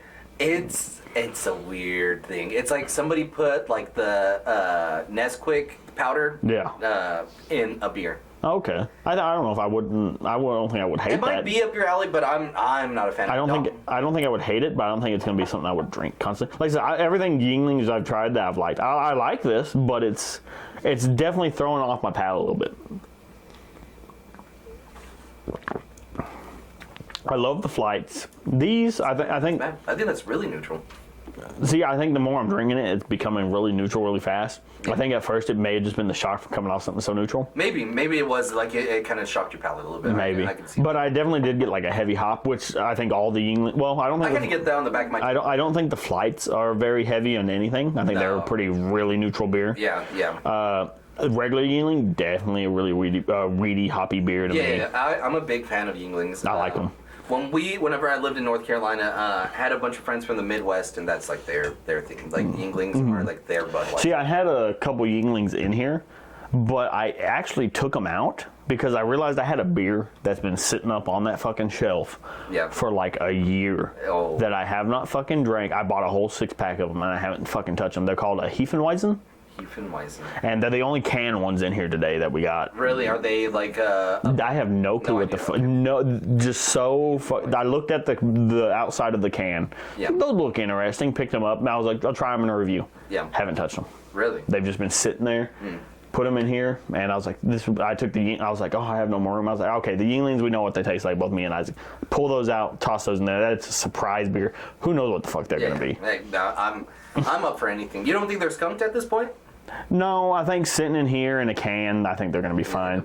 We'll find out, right? Yeah. I hate these, and this tastes like this, and they're all skunk. Yeah. Have you ever drank a skunked beer? Yeah. Oh, the worst. Yeah, desperate times, definitely been there. Yeah. I've been there, like, there's a pack, you remember that thing I would take the Hollis, that little dragger thing? There's like 7 or 8 Busch Lights sitting in that thing, it's been sitting out in the driveway since then. And I'm like, I was like, I'll probably never drink those, but I was like, that would be one of those things, somebody, like, say if I lost my job or something, like, I have no beer. Yeah. Fuck it. Damn. No, I got into Busch Lights in the Marine Corps, man. You just pour, you're broke, you want to get drunk. I got into them when the hype started on them. Yeah. The memes, the hype, and all that stuff. They're good. They're not bad at all. Do you know knowing their price, knowing they're a cheap beer, they're just not a bad beer. They're pretty neutral, and I think they're above neutral for their price, definitely. I'll pick a Busch over a Natty. Yeah. I don't mind Natties. I'll drink Natties, but I'll definitely pick a Busch over a Natty. I've never had Bud Ice or any of those Keystones, nothing like that. See, Keystones aren't that great. I've never had. I've heard Keystones are pretty bad. I've never had them. Not. I heard Bud Ice is like you better. The first person I ever saw drinking Bud Ice, and I know y'all talked about him with Jordan's podcast, was Dominique's dad. Oh, I saw him drinking Bud Ice, and I was like, I didn't even know that was a thing. What is a Bud Ice?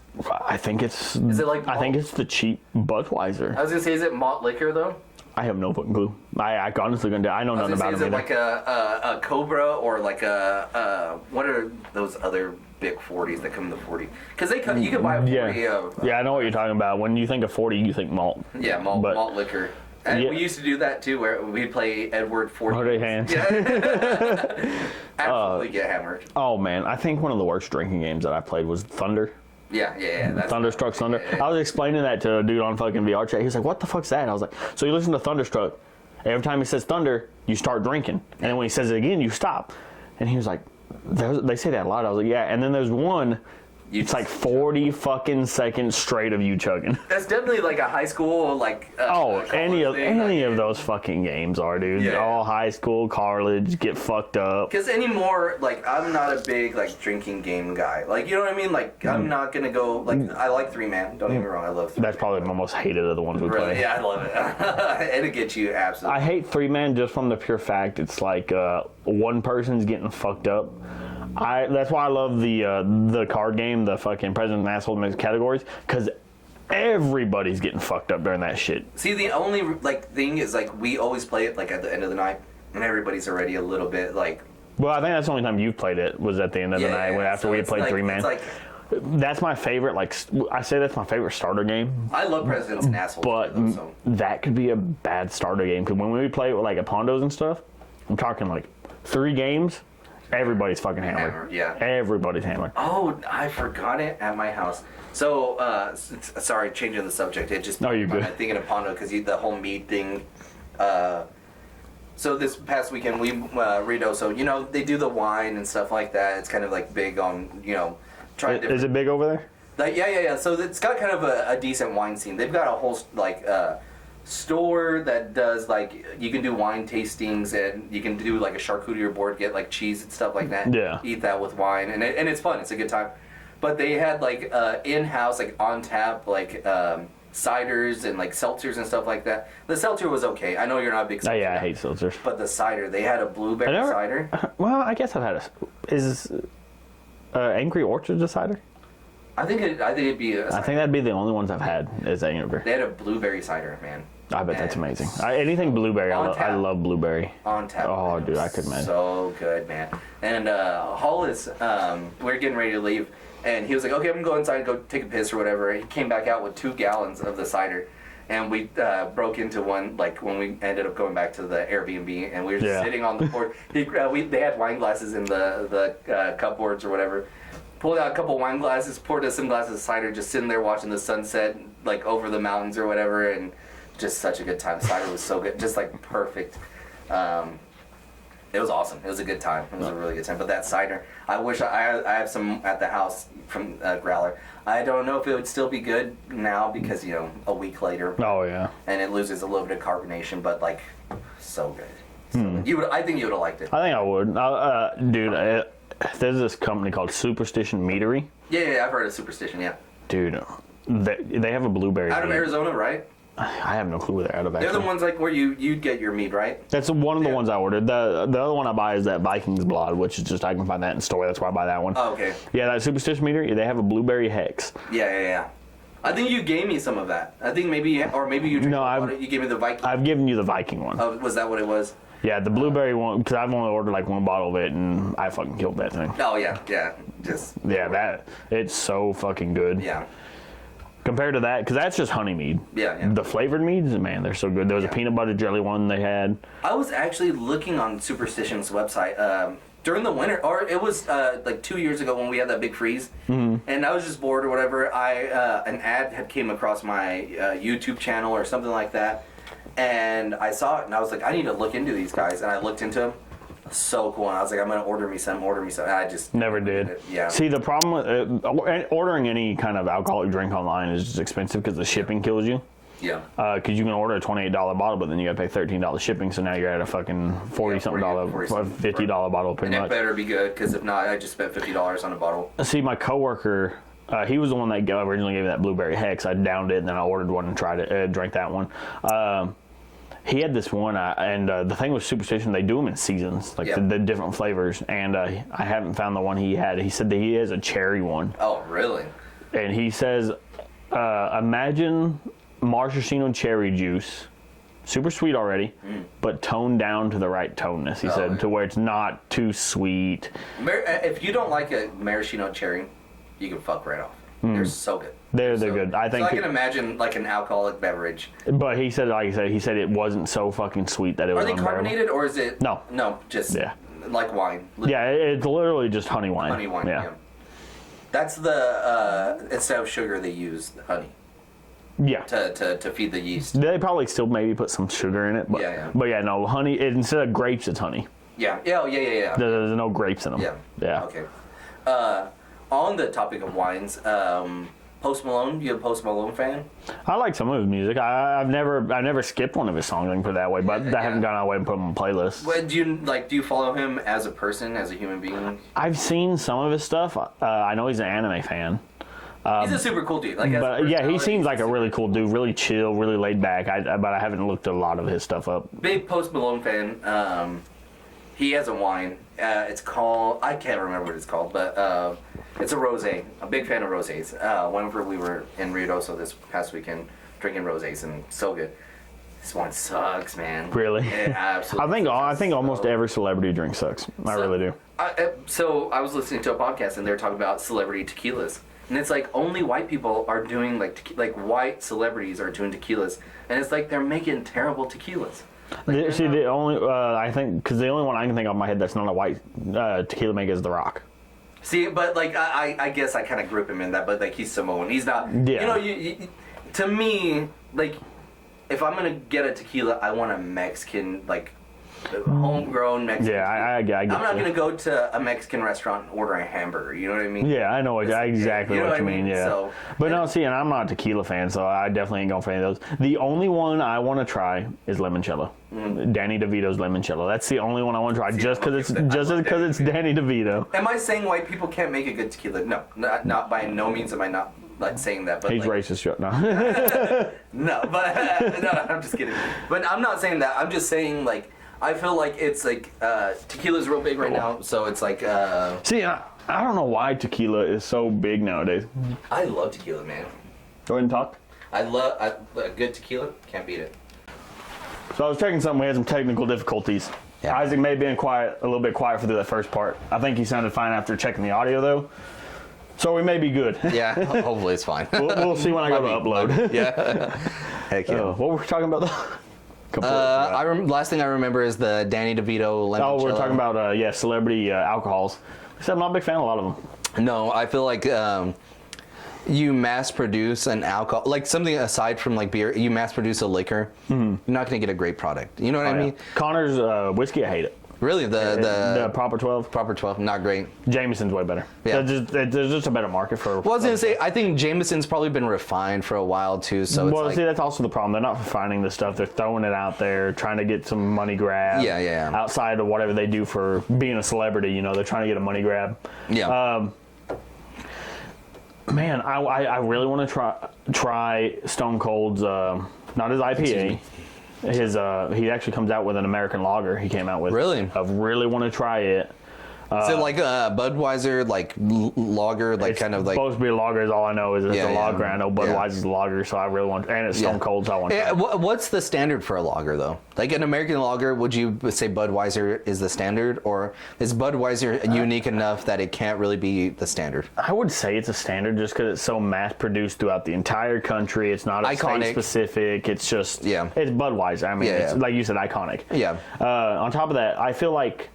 There are some celebrities that do go for beer over liquor. Yeah. And I feel like the ones that go for like the beer are actually like putting in the time, putting in the work. I feel like they're a lot more on board with it because I feel like some of these celebrities like hey, you make tequila? Throw my name on it. Produce some tequila. Exactly. Or it's like, hey, here's a sample of 5. Tell me which one you like the best. We're going to put your name on it. Yeah. So, yeah, I definitely do feel like the work's not there for some of those liquors. Yeah. I feel like you classified The Rock earlier on I think he probably worked on his. I feel just from the way he actually talks about his, I feel like he's classified it. And I feel like Ryan Reynolds with his aviation. With his gin. So that's gin, yeah. Because whenever I watch their commercials or them talk about it, they are... You can feel the passion kind of coming off of them with it, you know? Yeah. For instance, what was her name? Fucking Jenner bitch. Oh, yeah. Whatever with hers. I've never heard a commercial of hers, never seen it advertised, never nothing. Garbage. I feel like she just like, I'm Jenner, here's a tequila. Yeah. I'm popular, buy this. Yeah. But and to me, like, so from the outside looking in, it's like, okay, you produced a shitty, like, tequila. Like, okay, fuck you or whatever.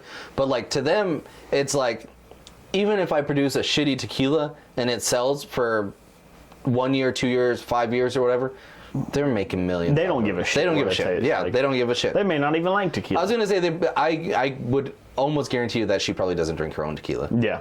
You know what I mean? So, yeah, no. But no, like I said, whenever it comes to, like I said, the aviation gin I haven't had, but when I see, I'm not a big gin fan either. I'm not a big But gin when guy I see either. the way Ryan Reynolds talks about it, he puts in, like, he's in the commercial for it. It's not just like produced by Ryan Reynolds. Yeah. Not, you know, he's in the commercial. He's the producing the commercial. He's starring in it. He's so funny. He's directing it. Yeah. Well, yeah. I mean, I just think he's a great actor. Yeah. He's a great personality too. Yeah. I would rope him in with like Post Malone, like where he just seems like a genuine human being. I feel like The Rock is a little bit of a sellout. Do I like The Rock? I think I don't hate him. I think I can see the sellout part, but also I think he's like the smartest sellout there's ever been. Oh, for sure. I mean, Like, he's a billionaire. yeah. He's a billionaire, of course. Everything he's ever done, like I feel like he works on. I think he puts the passion into. But he's definitely smart. Like he picked the routes. He was smart about it. Oh yeah, but definitely a sellout. Oh, he played the game. Yeah, well. he's literally the perfect combination of celebrity, wrestling, movies. I guess you can throw in some comedic. Comedic acting. Everything in there. Yeah, just as a personality, I think he played college football TV and stuff show like host. that. Athlete, host, actor. Yeah, and is he the best at any of those? He was a phenomenal wrestler. Actor, not very good. Pretty good host.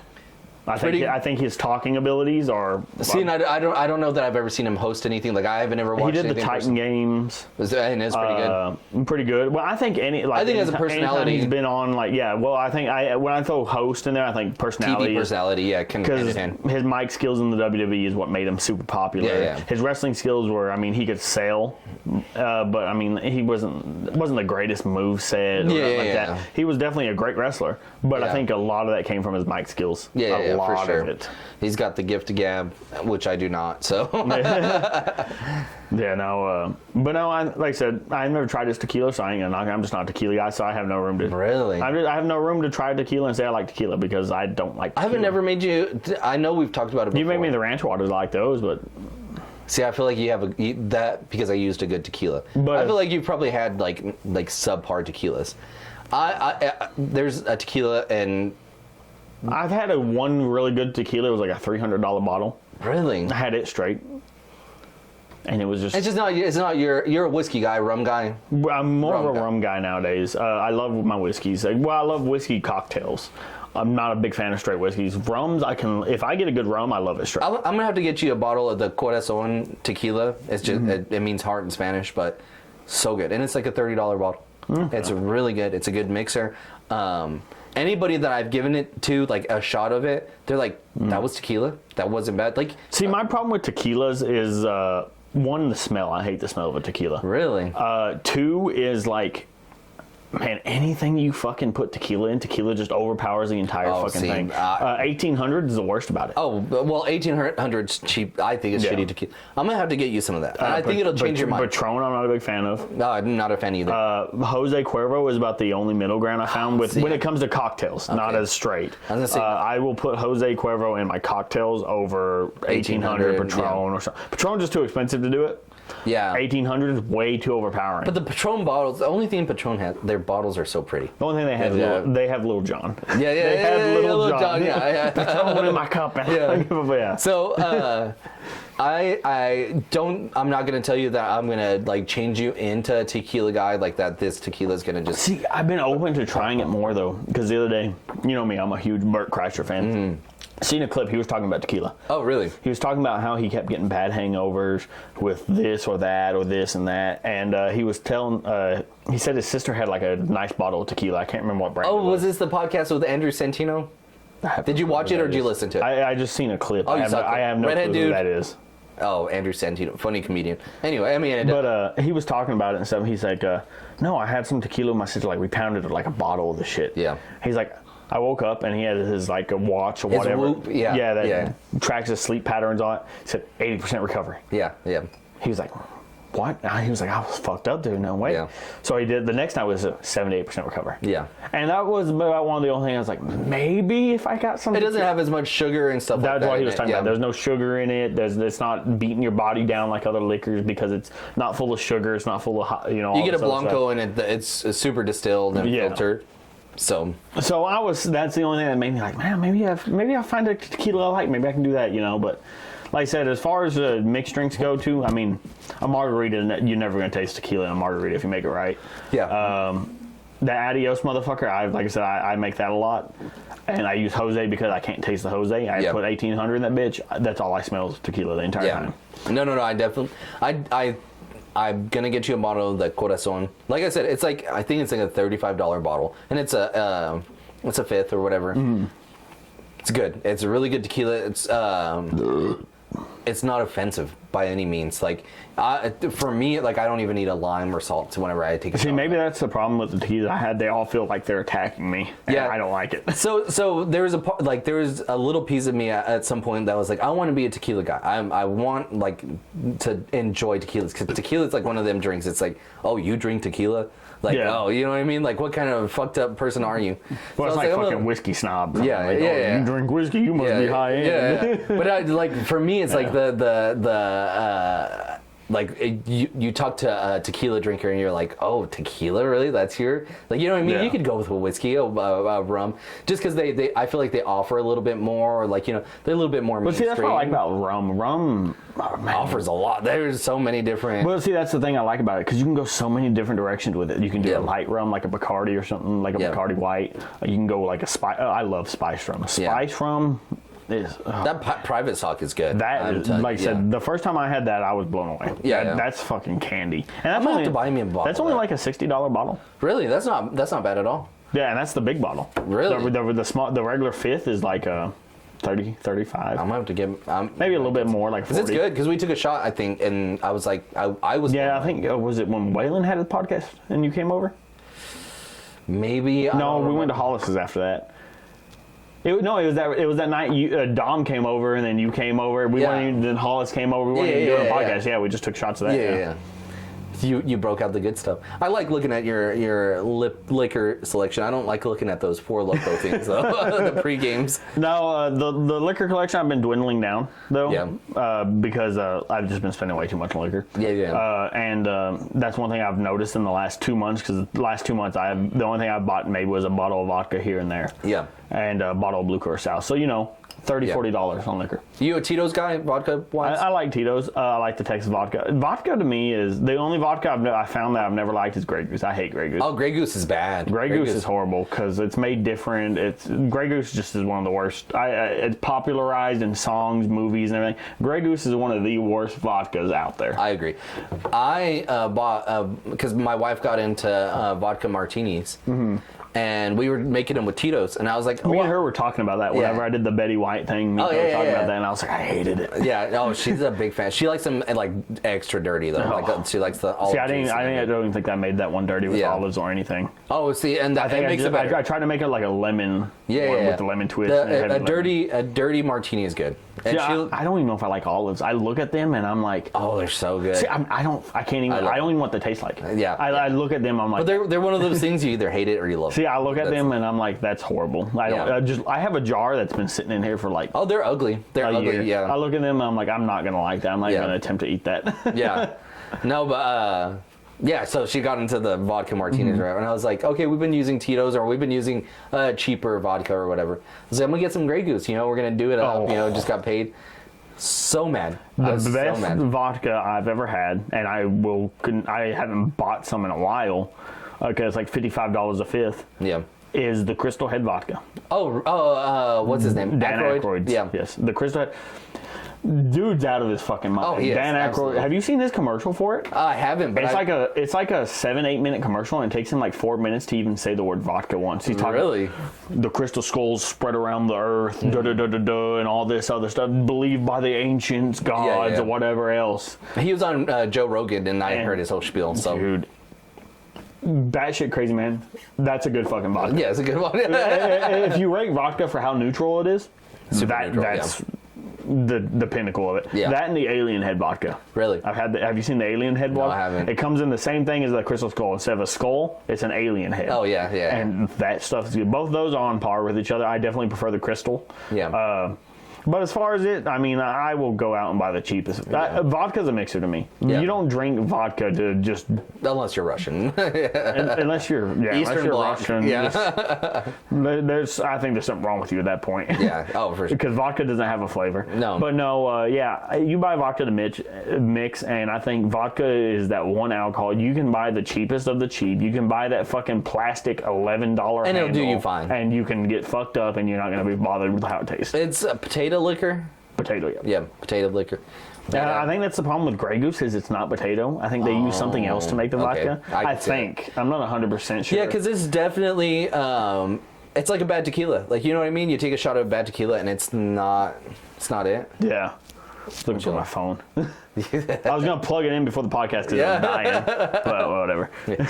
It's like I can text it. It's one of those things I have no clue where the fuck it is at this point, so fuck it. Yeah, it's gone. It's gone for the rest of the night. But yeah, no, vodka, I enjoy vodka, like I said, because it's such a great mixer. It's the perfect mixer when you think about it, because if you want something to taste like what you're mixing it with, that's what you mix with. Yeah, for sure. If you want to change the flavor profile dramatically, I think you go with whiskey. Yeah. If you want to sweeten it, kinda, you go with a rum. Yeah. And I don't know how to describe tequila because I'm just, like I said, I'm not. Tequila is always best served with something citrus. Yeah. So it's like a tequila sunrise, ranch water. See, you know who are the psychopaths to me? Who? People who drink liqueur straight. Like, what do you mean? What's up? Like a triple coffee? sec. Oh, yeah, that's wild. People who drink like triple sec straight, blue curacao straight. Because what's the proof? Like, how much alcohol is? It's only like anywhere from like a 17 to like a 25. Yeah, that's somewhere wild there. to me. Do people do that? Yeah, people like will drink. I can see taking a shot of it to something just to sweeten your taste buds or something like that here and there. Yeah. Like I'll drink. The only one I found acceptable is I'll drink a straight glass of Di Serrano. Yeah. So it's a liqueur. Yeah. But I will drink a straight glass of Di Serrano. But like I've seen people walk around with like a bottle of fucking triple sec. Yeah, that's wild. That's too fucking. Those are psychopaths. To Yeah. me. You're pissing me on by the end of the night. Yeah. And of course, there are some liqueurs that are made to drink straight, like Hypnotic. Hypnotics are made to drink straight. Yeah. God, I'm trying to think of some other ones. I hate Hypnotic. Malibu. I can see people drinking Malibu straight. Yeah. I wouldn't do it. Yeah. I would probably judge somebody for doing it. Speaking of Malibu, past weekend, Hollis got a drink at the horse track, and it was Malibu, rum chata, and a squeeze of lime, or like a half a lime topped with Sprite. Mm-hmm. And it sounds wild. I feel like it shouldn't work. So good. It was. What did it taste like?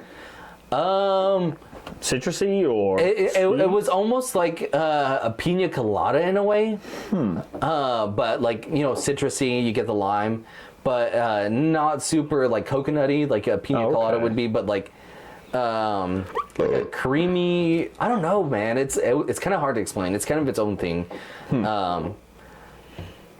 But it was really good. I don't know. Are you a rum chata fan?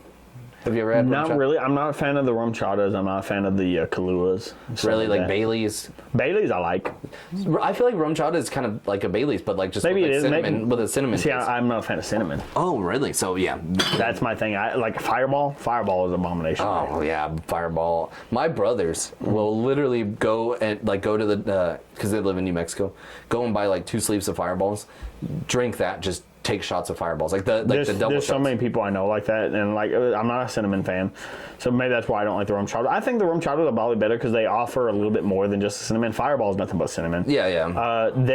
I've heard some really good cinnamon whiskeys, like not a Fireball, not like Fireball is more of a liqueur. Yeah, for sure. They Super syrupy. They classify it as a whiskey, but it's super low proof. That I would classify as a liqueur. But I've seen some people talk. There are like some real cinnamon whiskeys that are apparently really good. I can't remember the name of one. I actually watched a video yesterday of one guy mixing it with a Screwball. Oh, really? It was a canned Screwball. Screwball in like a 6-pack you buy. But it's like... It says it's just straight up Screwball in a can. That's wrong. I don't like that. Liquor in a can. I can't subscribe to that. And he was like, he took it. I can do something with this. He took it. He mixed it with like that cinnamon whiskey. What else did he put in it? He put some cream of coconut. Okay. And something else in. There's something else, and he shook it all together, and he's like, "This is it." Yeah. You a Screwball fan? I wouldn't say a fan. I would drink it, but I wouldn't say a fan. It's a mixer, though, right? Or do you I don't even have anything. See, I don't know what the fuck I'd mix it with. I feel like it's like a holiday drink. Like you can make holiday drinks. Yeah, I see the thing you can make like the peanut butter cup and stuff like that. I feel like it's a dessert drink. Yeah. Than anything else. Yeah, I have it. And if someone's like, "Hey, we're taking shots of Screwball. You want one with us?" I've taken a shot of it and like, go. Yeah, I'll join in on it. Yeah. But as far as like, is it going to be a consistent on my shelf? No. Once that bottle's empty, that's probably the last thing I'm going to there. What do you give these?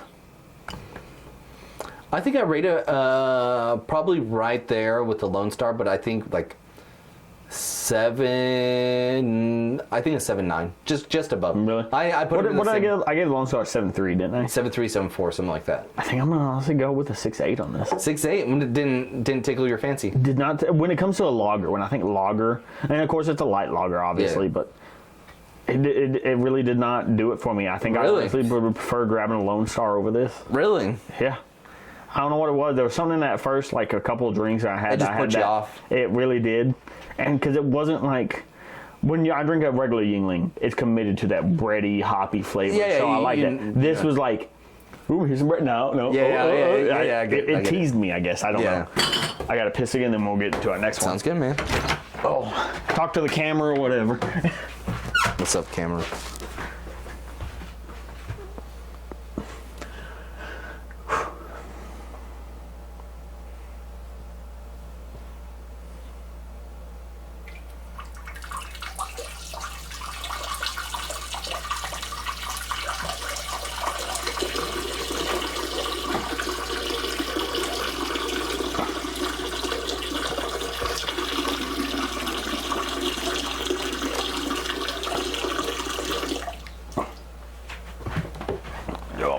You know what one video I've been planning on doing? What's that? Is re-downloading all the podcasts and taking going through them and taking the clips of every time someone went and pissed and like and doing a piss compilation. Podcast piss compilation. If I would have known you'd do that, I'd have pissed in the like water. I pissed on the side. Yeah. Let's see, we got 3 that we're going to get through for sure, because I wanted to do at least 3 of them. 9's a lot. Yeah. Do you want to try the pickle beer? No, I'm going to say that for a whole separate video. I'm excited about that for a whole separate video. Cool. No, that's fine. That's fine. I think you've had these. I know I've had these. Oh, a land shark. Land sharks. I've never had a land shark. You never have? I've never had a land shark. I like these a lot. These are definitely... I'm a fan of the bottle. I'm a big fan of the bottle. I like the design. This is Twist Off. Oh, is it? Yeah, it's Twist Off. Let's see, Land Shark. I probably should have read these on all the others. Premium lager quality, island style lager. Land Shark Lager, Fins Up, Margaritaville Brewing Company. Oh, Margaritaville Brewing. Is it? St. Louis, Missouri. That kind of throws it off, right? Such a random place. It's a landlocked. Is it Midwest? You want it? Yeah. You want a little cheers?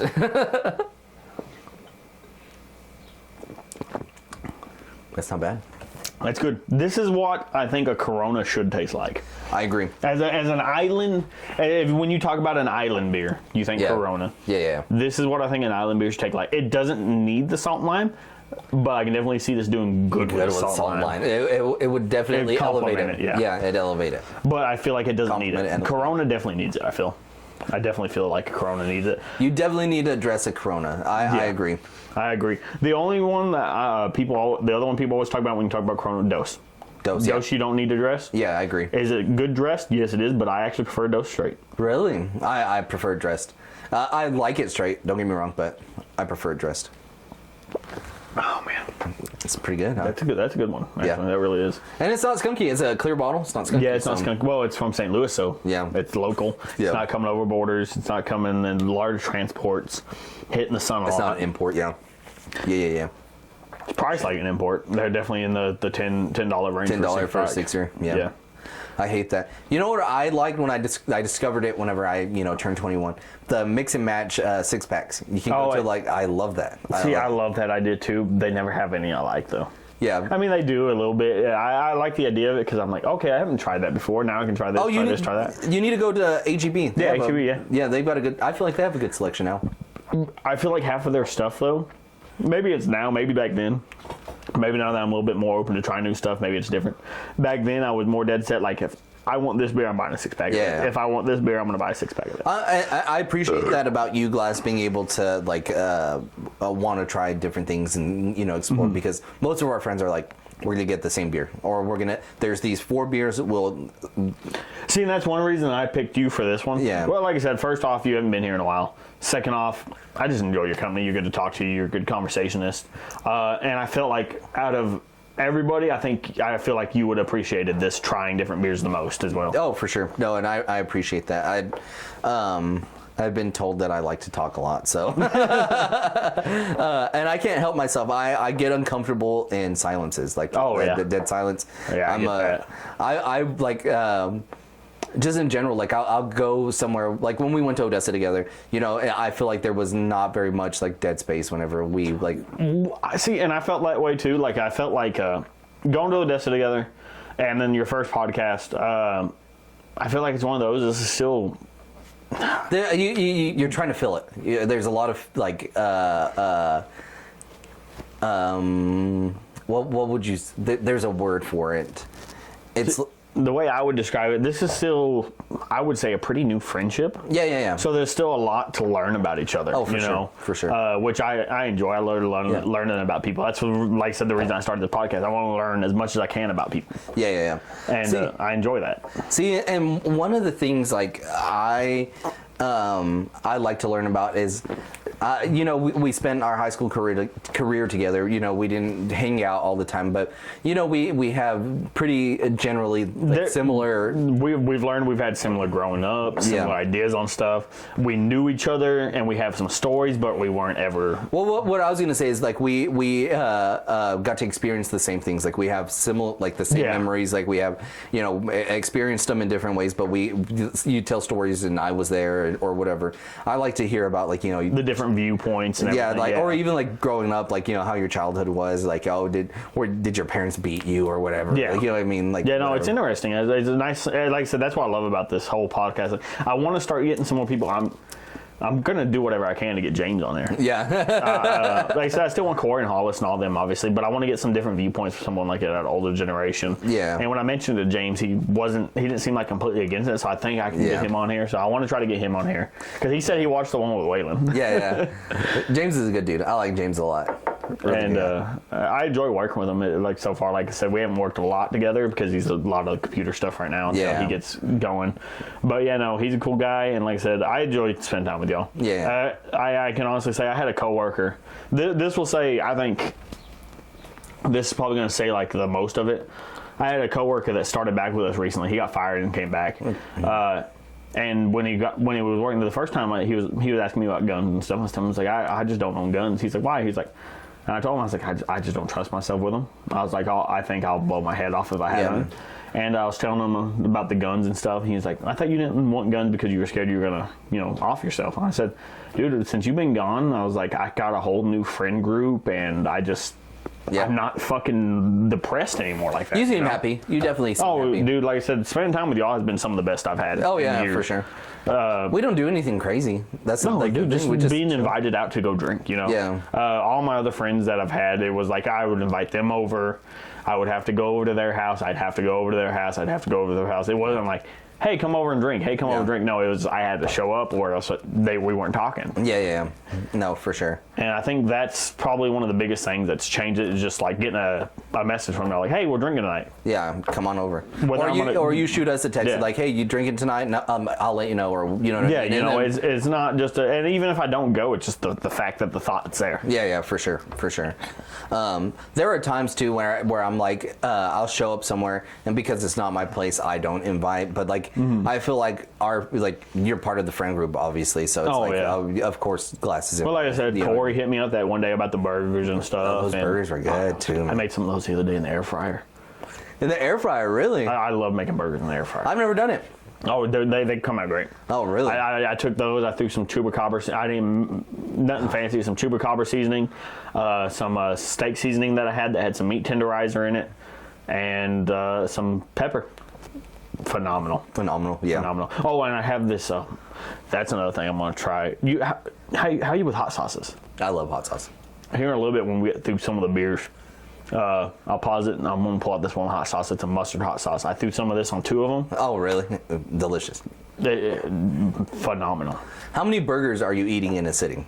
2. Two of those burgers. Those are pretty big burgers. Those burgers are so good too, though. I'm eating about 2 of those in a sitting.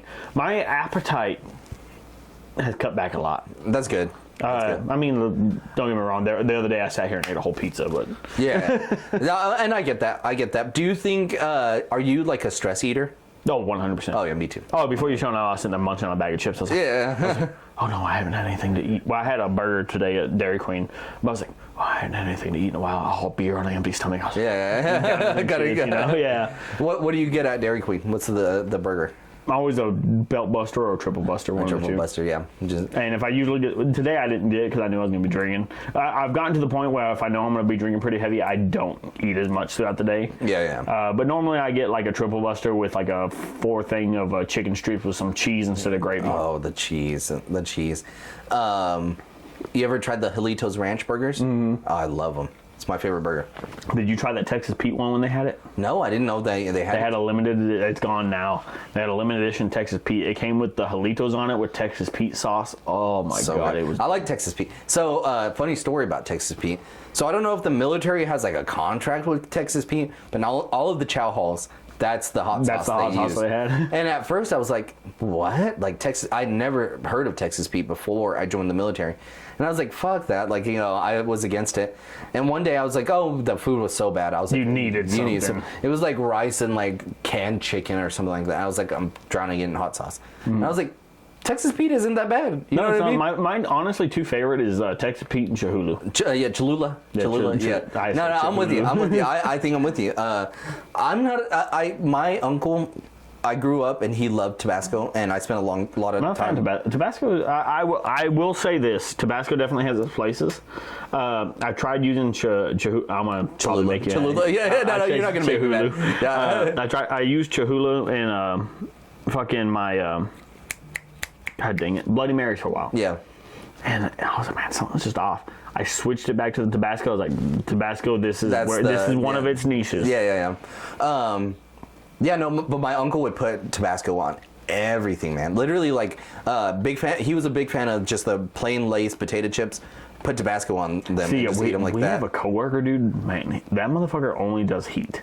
Really? No, like, everything not. Dude, Hispanic or white? He's Hispanic. Okay. But I'm talking like he takes bags of hot Cheetos, pours hot sauce in the bag, shakes it up, and then eats it with a fork that way. Oh yeah. He does not think chaotic sauce is hot. That shit is hot. He does not think it's hot at all. He thinks like his normal wing sauce for like normal heat is buffalo blazing.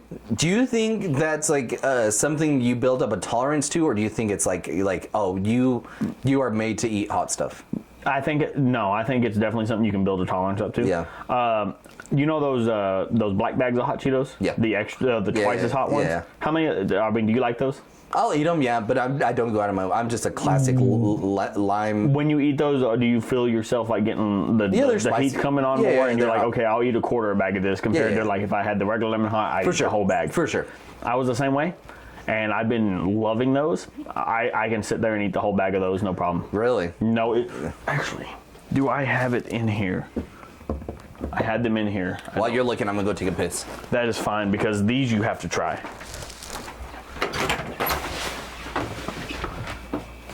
Where did I put those? Damn it. Are they over here? Yes, they are.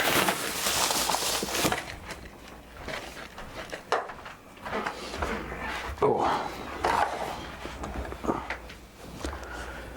Oh, man. I really do hope for the viewers out there that first half where he didn't have his mic on, I really do hope you can hear him just fine. Everything went great on that because that was a good section.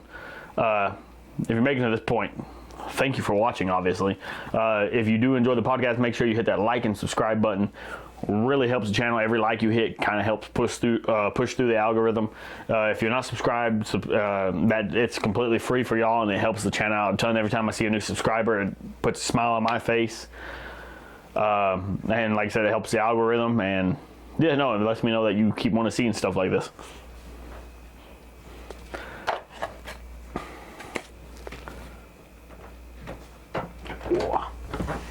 Ooh, oh, some Pringles.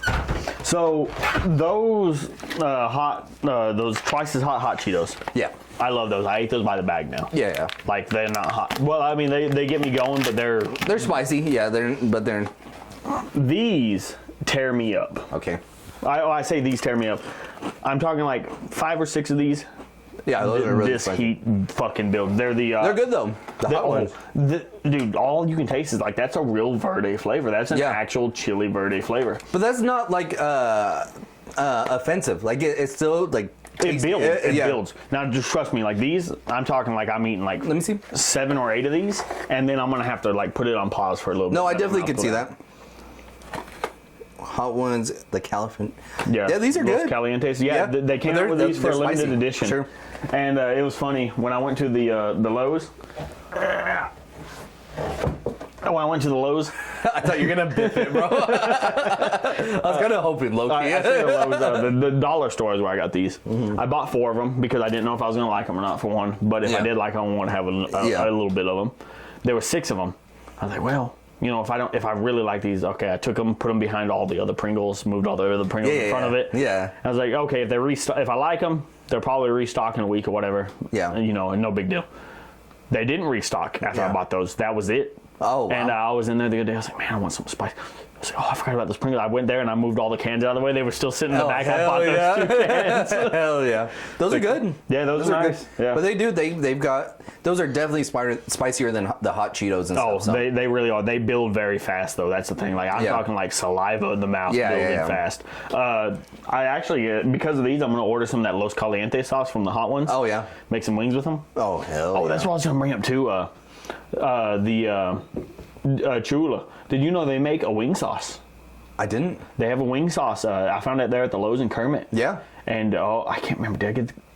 I think I got the green one. Do you air fry your wings? So I have these boneless ones. They're not real wings. So yeah, I agree with you. I don't know if you're on that page. Boneless wings aren't. Yeah, you already know. You already know. There's some boneless ones that you can get, and they're called Southern style. Okay. There's no sauce on them. They have some flavor to them if you eat them normal. I will take those, air fry those, then toss those in the wing sauce just to give that. Because wings right now are too fucking expensive. Oh, it's ridiculous. Yeah. Yeah. Yeah, there's a spice. Yeah, like I said, those surprise the fuck out of me. That's only the 4th one on their list. Like when they're going down the list, that's only the 4th hot sauce. It's not like it's not gonna tear you up. But if you ate that whole can, it would fuck you up. Yeah, it would tear you up. Yeah, for sure. But like that one, like that was good. But that was good. The flavor, man, that blows my mind. Like how a flavor like verde, I love chili verde. Yeah. That is the closest I think you can get to a chip being chili verde. Oh, 100%. That's good. That's good. No, my wife and I will buy the wings like they're attached to this like the wing tip, the flats, and then the drum. I hate those. Oh, see, but we'll I hate split cutting them apart. I hate cutting really? apart. Oh, Yeah. see, we'll do I'm that. lazy. I like buy them in the bag. But wing, like I said, right now, I guess I think we're still in the chicken shortage right now. Oh yeah. Fucking dude, I went to Pizza Hut one day, and I ordered 2 of the tastemakers. They were the $10 tastemaker pizzas. I was like, you know what, fuck it. Let me get 12 wings of this. Yeah. And he's like, okay. He added it to it. He said, all right, your total's 42 something. I was like, What the? how much are the fucking wings? He's like, it's 22 something for 12 wings. I was like, take that the fuck off, dude. Yeah, that's ridiculous. insane. Yeah. Chaotic. And Pizza Hut wings are always like this fucking big. They're tiny. They used to be bomb. They used to be. When I heard back in the day, they were. Yeah. Chaotix, I love chaotic wings. They're always big. They are. And like I said, it's Hit or miss. From $26 for 20 wings. Oh, see, that's not bad. That's not too bad. That's about $1.50 a wing. Yeah. That still ain't, like I said, it's not the cheapest wings ever been. It's definitely still upped. They've upped their price. Yeah. But man, I'm telling you, the wings I always get when I go in there: lemon pepper, bourbon molasses, and Carolina Reaper. I've never had the bourbon molasses. The Carolina Reaper. You're brave. No, it's a diluted Carolina Okay. Reaper. So the Carolina Reaper, apparently as a pepper, has an amazing flavor. But it's just so potent. It's a very salty flavor they have. Really? And I love salty flavors. Yeah. And I always get that one because it's a dialed back and I can handle that one no problem. I mean, don't get me wrong, I get a little bit sweat, but when I'm eating hot wings, I like to sweat a little bit. You like the spice. I don't like to suffer. I like the spice. You know, and that's what does it there for me. Yeah. When you told me about the chaotic fries, I'm obsessed with those, man. That's anytime I go remember there, you telling me about that. I love them, man. Yeah. Do you eat the tomato and the avocado with them, or do you just No, kind of eat? I hate avocado. Really? I hate guacamole. I hate avocado. See, I feel like that whole the way they do it, it's just such a good balance. The tomato and everything. But I get it with the buffalo sauce. I don't get it with the chaotic sauce because I'd probably get it with the Carolina Reaper sauce. I love the Carolina Reaper sauce. Yeah. I'm telling you, next time you go in there, What color is it? it's red. It's red. It's a red. You sauce. cannot tell the difference between it and the buffalo sauce. Yeah. Yeah. But yeah, no. Next time, try some of those because when you get, they let you get multi flavors. I'm telling you, you would love those. It's just enough heat to make you sweat, make your nose run a little bit. After like 2 or 3, Yeah, it's yeah. not like the first one, like I'm dying. Yeah. It's like 2 or 3, like and I'm feeling it now. But it's so good. It's such a nice salty flavor that I know you can't get without that pepper. Yeah. No, I'm not a big salt guy, but I'm down to try it. You know what I mean? Like with wings, I like a lot of flavor, so Yeah, I'm down. It's a very heavy flavor. Yeah. Yeah, I will say that. Are you a lemon pepper guy? I love lemon pepper. Okay. Like I said, it's always bourbon molasses, lemon pepper. Oh, you said lemon pepper. Because I do because what I'll do is I'll eat Carolina Reaper one, and then I'll switch to lemon pepper, kind of pull everything back down. Yeah. And then I'll go back to them after a few. Cleanse your palate a little bit of the spice. No, big lemon pepper guy. Garlic parm. Not a big fan of garlic parm. Really? I honestly not. I like garlic parm with fries. I don't think it's a wing flavor. I really don't. I don't like it with wings. Yeah, because I don't like when the garlic clumps up and stuff the parm clumps up and stuff like that. I'm not a fan of that. If they could make garlic parm a wet sauce, I'd be down with it. See, and you know me with buffaloes, I love the spicy garlic. Okay. They have a spicy garlic chaotic, one of the worst things I've ever had in my life. Really? That It's bad? literally like regular buffalo sauce. But would they put the whole garlic, They take minced garlic? a minced garlic and they dump it on the motherfucker. No, I got them one day, and garbage. Absolute Terrible. garbage. Absolutely terrible. Yeah, because Nothing beats a buffalo. There is not a better wing sauce out there to me than Buffalo Wild Wings spicy garlic that I've had. I love garlic. I absolutely love garlic, so I'm going to have to try that too. Carolina Reaper spicy garlic. I'm telling you, man, we need to get together one day with the guys and be like, hey, let's go to the Buffaloes. Yeah, B-dubs, yeah. I would love that. I love it. We'll have to pick a fight night, though. Oh, for sure. Dude, go on a fight. Okay, I don't know if y'all can Yeah. pick a fight night, go in at like 3:30, leave yeah. at 2. Yeah. Fucking, can you imagine all of us there, how much that bill would be? I couldn't imagine. I could not imagine. Because you said you spent like a G one time? Me and Pondo, we were at like $900 together. That's what we're estimating was like 900 because, like I said, there was a point they cut us off. Yeah. We were going to the bar paying cash. Yeah. They cut us off. We were going to the people next to us because they were 21. Like, hey, here's $20. Order us 2 beers. Yeah. And eventually, that bartender was like, I guess y'all gonna get your beer however the fuck Yeah. y'all want. So just tell me what you want because he knew he was gonna lose the tip. Yeah. If I get cut off, the tip's gone. Yeah. Unless I'm acting a fool. Obviously, Yeah. if I'm acting a fool and he has a reason to cut. Yeah. But if I'm sitting there quiet and I just drink a lot and I'm drunk and I'm quiet, Yeah, you cut me off, you're losing your tip. Yeah. I'm as simple is that? I get that. I definitely get that. I wouldn't say lose it. You're losing the good tip. Yeah. I always have in my mind, I'm like, okay, good service, this is my tip. Yeah. Average service, this is my tip. Bad service, you're not getting shit. Yeah. I don't care if you give me terrible. I've had times at Buffalo's, I walked in, sat for 15, 20 minutes without a drink. The waitress one time brought my food to me. She brought me no silverware, no nothing to eat my food, and it was something that needed silverware. Yeah. The busboy, because I sent back the cheese, I was like, oh no, this fucking queso is like not even melted. Yeah. Sent it back. The busboy came out with some fresh queso, and he's like, oh, here's some queso. Do you need anything else? And I was like, man, I need some silverware. He said, oh, she didn't give you any? He was like, I'll be right back. He brought me silverware, and at the end of the day, the manager came by. Buffalo generally has like a heavy manager coming by checking on shit. He's like, hey, is everything good? I was like, honestly, no, my entire meal was fucking shit. Yeah. I was like, not the meal, but the service was shit all night. Yeah. So my waitress, she's barely checked on me maybe once or twice, and she's like, oh, he was like, I'm so sorry about that. We'll cut your bill in half, whatever else. Yeah. And I was like, but I do want to give him one thing. I said, see that? He was like walking, doing something. I said, see that busboy over there, jersey number, whatever it was. Yeah. That man. He brought me silverware. He brought me my queso. He refilled my fucking drink. It's like, that guy deserves a recommendation. I caught him on my way. I was like, here, you take this tip because she don't fucking deserve it. Yeah, yeah. No, I don't blame you. I definitely don't blame you.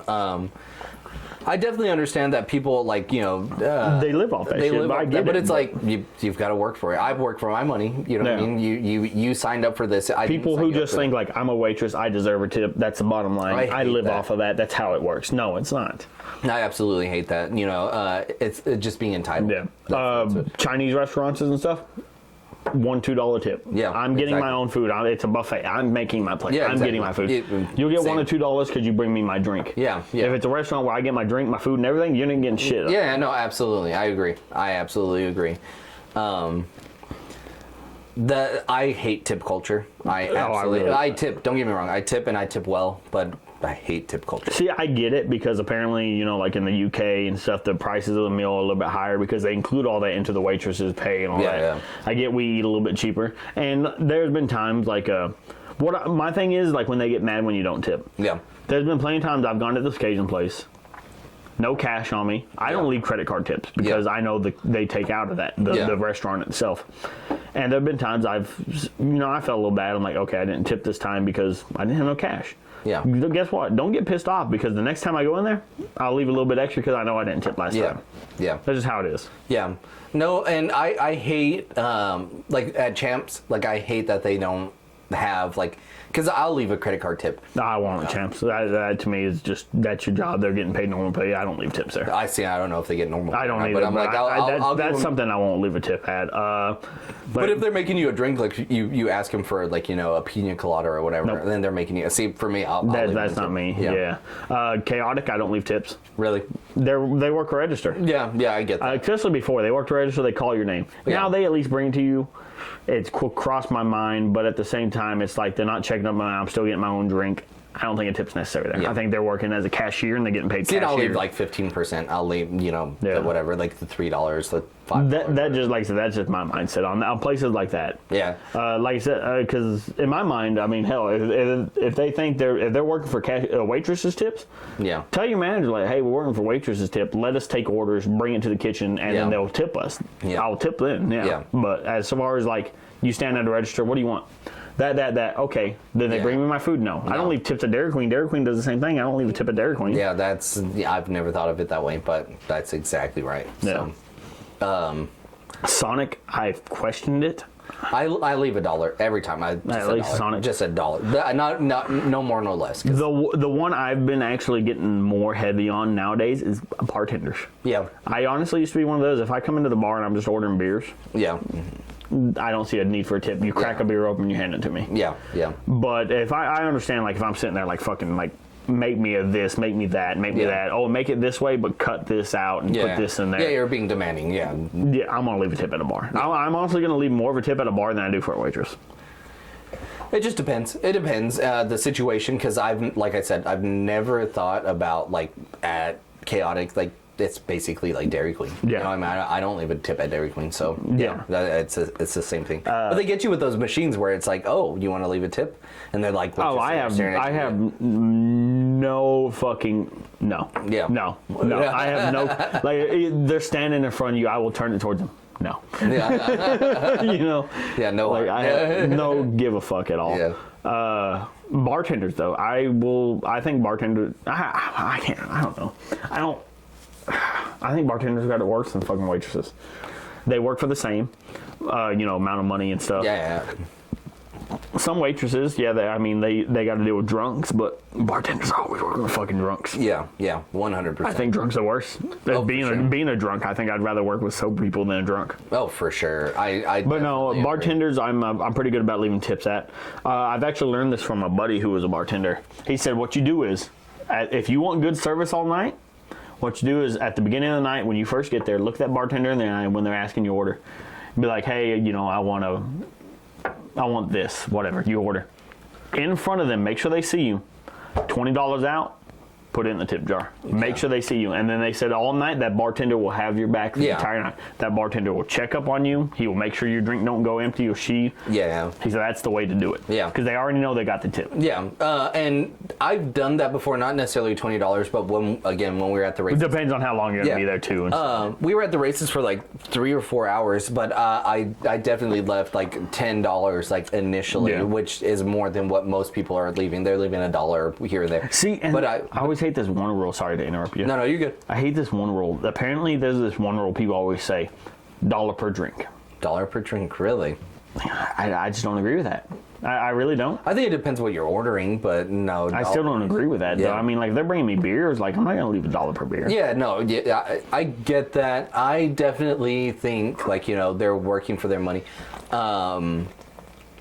I am a little bit too generous when it comes to tipping. I can definitely be if you give me a hot waitress. That's not every time. You give me a hot waitress who's actually a good waitress, I'm definitely a little generous. Yeah. I mean that's just how the world is.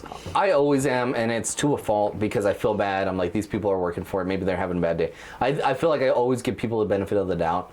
But like I said, like, when I left that $10 at the races, she definitely started pouring a little heavier, like, because I was ordering. See, like I said, they know. They've already secured their tip. They're not having to worry about you, like, okay, is this guy going to order $100 worth of drink and leave $2? Yeah. You know what I mean? So they already know. That's the advice he gave to me as he worked as a bartender. So, I mean. Yeah. But yeah, no, the $1 per drink rule, I don't agree with. Waitresses, like I said, if I'm at a restaurant and I can see that the place is not busy, and you're not swamped, and you don't have enough waitresses to cover the whole place, my drink goes empty, you're not getting a fucking tip. Yeah. If I sit there, when I say empty, if my drink goes empty, 1-2 minutes, I got a new drink, I'm fine. If I sit there for like 3-4 minutes without a fucking drink, you're not getting a shit. Yeah. That's as simple as me. If you give me bad service, you're not getting a shit. Yeah, for sure. I definitely get that. Again, I guess I'm just a little bit of a sucker because I feel bad. Well, see, that's why I'm glad I know how to be an asshole. Yeah, because I'm not good at being an asshole. I'll just be. I mean, see, I love being an asshole. That's one of my favorite things on the planet. Being like I said, even at the job I work, I've taken fucking a stop paddle one time. A dude kept inching forward. I hate when they do this. You stop them. Yeah. Inch forward, inch forward, inch forward, inch forward, inch forward. Like, motherfucker, I got traffic stopped. You ain't going nowhere. Put the motherfucker in park, sit there. Yeah. He kept doing that. I got fucking pissed. I was on a bad day. That stop paddle extends to like 12 feet long. Yeah. I took that bitch, extended all the way, and I set that motherfucker on his windshield. Really? Sat there and stared at him. Golly, did he do anything? No, they know. That's the days I'm trying to get them to do something because I'm just itching for a fight or something. Yeah. They've never. I flipped people off. I told them, get the fuck out your goddamn truck. I've thrown cones and stuff. Golly. Allegedly thrown cones. Yeah. This is hypothetically. This is all hypothetically. Allegedly. Yeah. And they never get out. And I think it's probably the tattoos. I guess my little bit of stature. I guess, like I said, if you see me, I've heard people tell me, like, you're a decently big dude. All the tattoos are a little intimidating. Yeah. I've heard people say that. I don't ever see it. I think I'm a cute, cuddly little guy. Yeah, cute, cuddly little guy. Okay, yeah. But I'm not, obviously. I definitely, I could see, like, if somebody didn't know you, it could be a little intimidating because I know you. And also, on top of that, I have a resting bitch face. I've seen a lot of you, Glass, so. But on top of that, they've never gotten out. And I have another dude that works there. He's not even trying to provoke these people, and I guess he just looks like the kind of guy that you can You fuck just with. fuck him up, yeah. They've cussed and yelled at him, got out on him, fucking like, and he's had like backup and stuff, like. And I've tried, and these are always days I'm gone to, because I'm like, if they do that to him, I'm walking the fuck over there. Yeah. You know, I'm ready for a fight. Yeah. I love fighting. Like Yeah. I said, but I've tried to provoke it. I can't get it. Yeah. They just won't do it. And I think if you go looking for trouble, you're going to find trouble, and it's not always what you want it to be. You know what I mean? Oh, yeah. Well, obviously, if I get a fight at work, I'm probably going to get fired, but it's definitely not what I want. But So I was going to ask you, do you watch that podcast, Bussin' with the Boys? I've only watched clips, and I love it. Oh, it's so I good, fucking man. love It's so it. good. His Hasbulla one. I love it when they have this one dude on there, and I have no clue who his name is. And he's like, you've probably seen this clip. You believe in PETA? Oh, PETA's a big part of my life. Yeah. Do you really think we should give these groundhog guns? Yeah. When did we do that? Yeah. And then the I other know dude what sitting you're back talking there eating ice cream. Yeah. This motherfucker needs a bib. Yeah. Shut the fuck up, you fat motherfucker, Yeah. or whatever he says. I know what you're talking about. I know what you're talking about. But And- that's not Bussin' with the Boys. I'm not. Oh, I'm that's not it? No, that's Sunday Conversations with Caleb Presley. Yes, It's a Barstool. okay. It's a Barstool. It was Barstool, Yeah, so too. that's a Barstool thing too. But Bussin' with the Boys is like a football podcast, but such Definitely haven't watched it. I'm not a football fan. It's a. Well, I'm a football fan, but Just in general, it's a really good podcast outside of like just football talk because they tell good stories and stuff like that. It's a good podcast. So I got to piss again. okay. Oh. But yeah, no, a lot of the podcasts I've watched have been that Sunday Talks or whatever you said. Yeah. Bert Kreischer, I love his. I love Two Bears, One Cave. Tom Segura's as well, the YMH. the YMH. Your mom's house. I'm trying to think of the one you were listening See, to. Joe Rogan is actually the one I've still barely seen the least of out of the big ones. See, and Joe Rogan can be good, but I feel like it's only like 30% of the time you'll get a good podcast. So every 3 out of 10, you'll get. So pretty much on that one, you have to look up like a celebrity, you like the celebrity, and then watch For that sure. one. And then you'll get the random one where it's like, oh, I don't know this guy, but it sounds interesting. And then Yeah. you listen to it, and it's like, oh, that's good. I've been watching more clips on Impulsive lately. And really? Yeah, well- I see clips of his, and his looks entertaining for sure. His are definitely like, okay, I know his guest. Yeah. Then I'm gonna watch Yeah. it. And they're good interviewers too. Yeah. I have nothing against Logan Paul. Me either. Me either. His brother, I can't stand. I can't stand Jake. either. But Logan himself, ever since he's kind of straightened up, I guess got older, matured a Yeah, little yeah. bit. Matured is the best way to put it. I enjoy all his stuff. Yeah. I think he's a good entertainer. I think he's a good whatever the fuck he wants to do. I think he's good at. Him in wrestling. Oh, it was insane. yeah. Did you see An some of those athlete. clips? Yeah, athlete. People were sitting there talking shit about Dominic Mysterio, Rey Yeah, Mysterio's yeah. son. They were sitting there like, you've been in this shit for 3+ years. You've been trained by the best, one of the greatest luchadors of all time. And you got this dude coming out here, barely trained for a year, showing you Yeah. up. Like, Yeah. I was like, I see where they're coming Yeah, for sure. I'm not just a huge Logan Paul fan, but I don't hate him by any means. from. I'm definitely a fan. Like I said, Yeah. I'm not a huge fan, but I'm definitely a fan. Yeah. So this next one, we're going to do a little different. Okay. This is what the Tums are for. Okay. Oh no. We're going to make a enchilada. Oh, I'm down. We're going to try it straight, and then we're going to make a enchilada. Let's do it. Because every time I think of this beer, I always think lime, salt, enchiladas, Okay. stuff like that. But there's something about the bottle Okay. Yeah. that yeah. I can't stand. And Okay, okay. Can you take a guess which one it is? I've Something not- about the bottle that I can't fucking stand. Oh no, I'm a little. I got a little buzz. So. I'm a little buzzed too. Oh, the. Did you try to peel it at first? I can't stand the foil. Why? You just pop it, Glass. It's not that. It's not about just the pop it. It's. It's unnecessary. The feel on my mouth, it's unnecessary. I don't see myself rubbing a lime and salt up and down that motherfucker. You don't. Yeah. No. For sure. And this seems like a lime and salt beer to me. Yeah. I've had a couple Modelo. I can't recall the taste. Is Modelo time full? But, yeah, no, that's the biggest thing for me is I can't stand this foil. No, I agree with you. The first time I ever had a Modelo was at my uncle's house, and I tried peeling the foil off, yeah. and I felt like an idiot. He was like, "No, you just pop the top." That's it. And I was yeah. like, "Oh, Well, see, that's what I see. You said pop the top. I was going to sit here and I was going to take this and oh no, yeah." all the way around and then I was gonna pop it. Yeah, you just pop it and then you squeeze it down. Yeah, no. See, it's unnecessary. It's extra. See, and this. This is a little skunky too, huh? No. This is like an unskunky Corona. Oh no, it's just like kind of bitter, huh? Yeah, it's good beer. Yeah, I don't mind. Oh, what was the last one we had? Land Shark. The Land Shark. What do you give that? I give that an 8-9 because I'd ordered that on the beach. I would drink that on the beach all day. I definitely agree. I think it's like a solid 8.2 for me. See, like an 8-9. I see an 8.2. I'm not mad at that.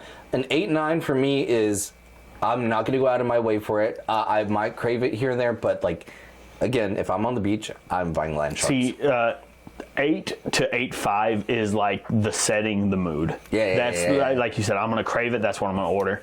Definitely, if I'm at a beach, like you said, if I'm at a beach, it's definitely gonna be a Land Shark. It's gonna be a Land Shark, or it's gonna be Corona for the rest. Yeah, for sure. And see, that's what I think too. Like, you gotta take some of these beers, you gotta rate them different. Yeah, for sure. Corona by itself, 6.5. Oh, Corona, lime and salt, a good solid 8. yeah.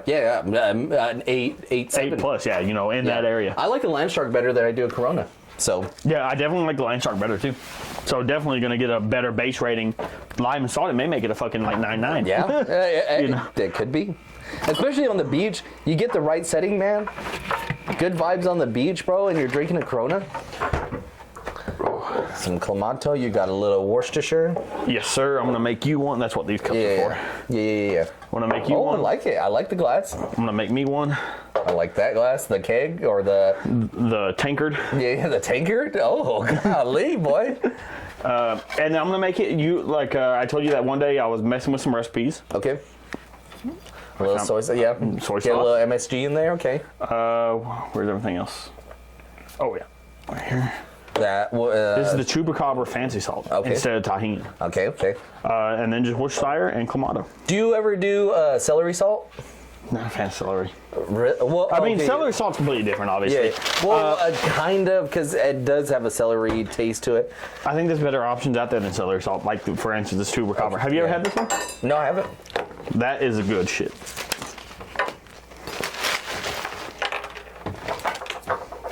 It smells good. Oh, it's so good. Oh, it's really good. There is nothing Chupacabra's put out that I didn't like. That's very good. I could season a steak with that and be happy. No, it's just the salt too. That's a beer salt. That's beer salt? That's a fancy beer salt. I feel like I could season steak with that. It's got I use that in my Bloody Marys. spice. Yeah, I get a lot of the onion, the brown sugar, chili peppers. Really? This is beer salt? Yeah, it says it on the front, doesn't it? Fancy beer salt. Yeah. I feel like I could season steak with that. And completely honest, I don't get a lot of citrus in it though. I think that's why. I get a lot of onion and garlic. See, I haven't used it for like pure beer salt, but like I said, I've used it for my Bloody Marys. I've used it in replacement of tahini and tahine, whatever. Yeah. Come on, Glass.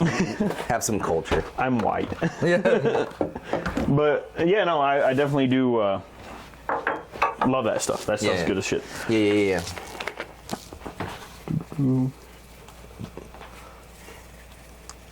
I don't know that I would drink that in just a beer though. Like it just. That's what I'm saying. As far as like a regular beer salt, no. And I was gonna do some limes and stuff, but I ain't got time for that, so I got limes. Yeah, no, that's fine with me.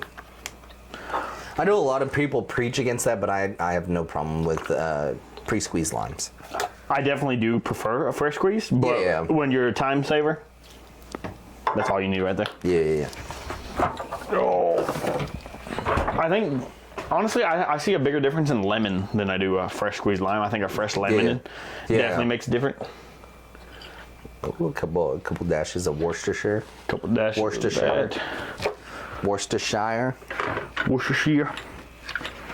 Wash your sister sauce. Worcestershire. Have you seen that video? No, I haven't. He's like, just a couple dashes of wash your sister sauce. And the dude cuts to another dude. And he's like, wash your sister sauce? First off, you shouldn't be washing your sister. That's funny. Do a bar spoonful of soy. Yeah, I don't have the right bar spoon, unfortunately. I forgot the other one in the dishes. God dang, this stuff does not want to come out of it. There you go.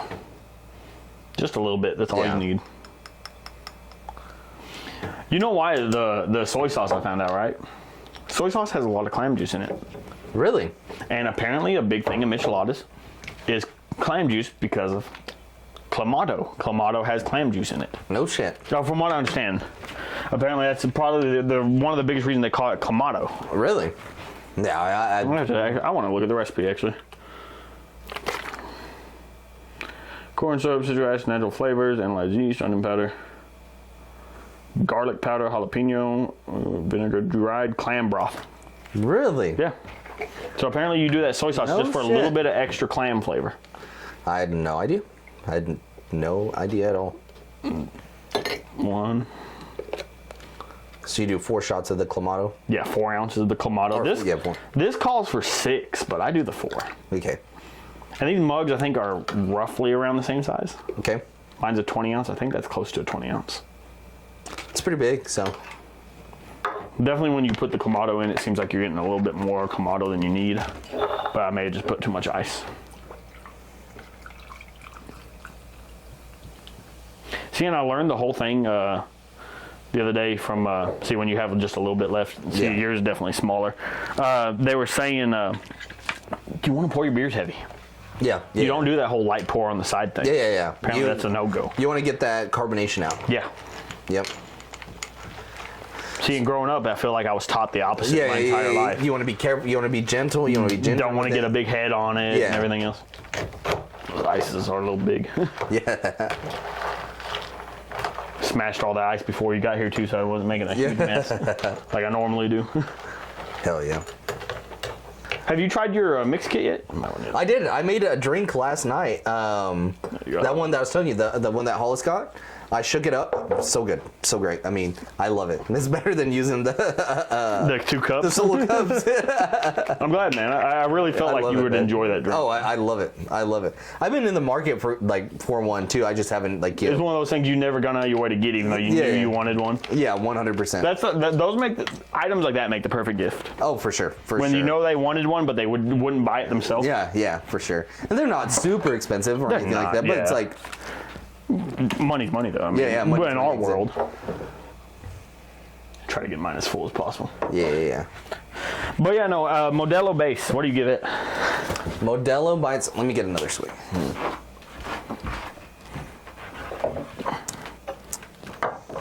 It's not up my alley, man. I'm gonna say. I think it's definitely lower than Land Shark. Definitely lower than Land Shark. I almost give it like 6.3. 6.3. It's not my favorite, man. I think it's higher than the fucking Heineken for sure. What did I put the Heineken at? 6.4? I think 6.2, 6.3. I think you put it right about the same. So I think they're about the same because I don't know. It's a little bit bitter on the back of my tongue. Not what I go out of my way for. Definitely get the bitter on the back of the tongue. I can definitely see that. Yeah. Honestly, like I said, I rate these on the bottle too. Yeah, bottles are nice. The bottle's nice, but the foil fucks it up. The foil fucks up a lot. I think I'm honestly giving this like a 6. A 6? Just going a solid just a 6. Something I would drink, but I'm not angry about if they have it, and that's all I got. But I would rather prefer Corona because I know I can easily dress the bottle this. If I rub lime and stuff on this, I don't know if the salt's going to stick to the foil. Then I'm getting foil on the lime. It's a mess. I get that. It's not a good bottle. Yeah, for sure. It's a horrible design. I get it. Making it look fancy and everything, make it look like it's more important than it is. But yeah, for sure. Definitely. Don't hate it though. It's not like 4s. It's not. Yeah, it's not a hate. It's not a. But yeah, no, definitely lower than I was expecting it to be. All right, let's see, Glass. Yeah, let's try it as a michelada.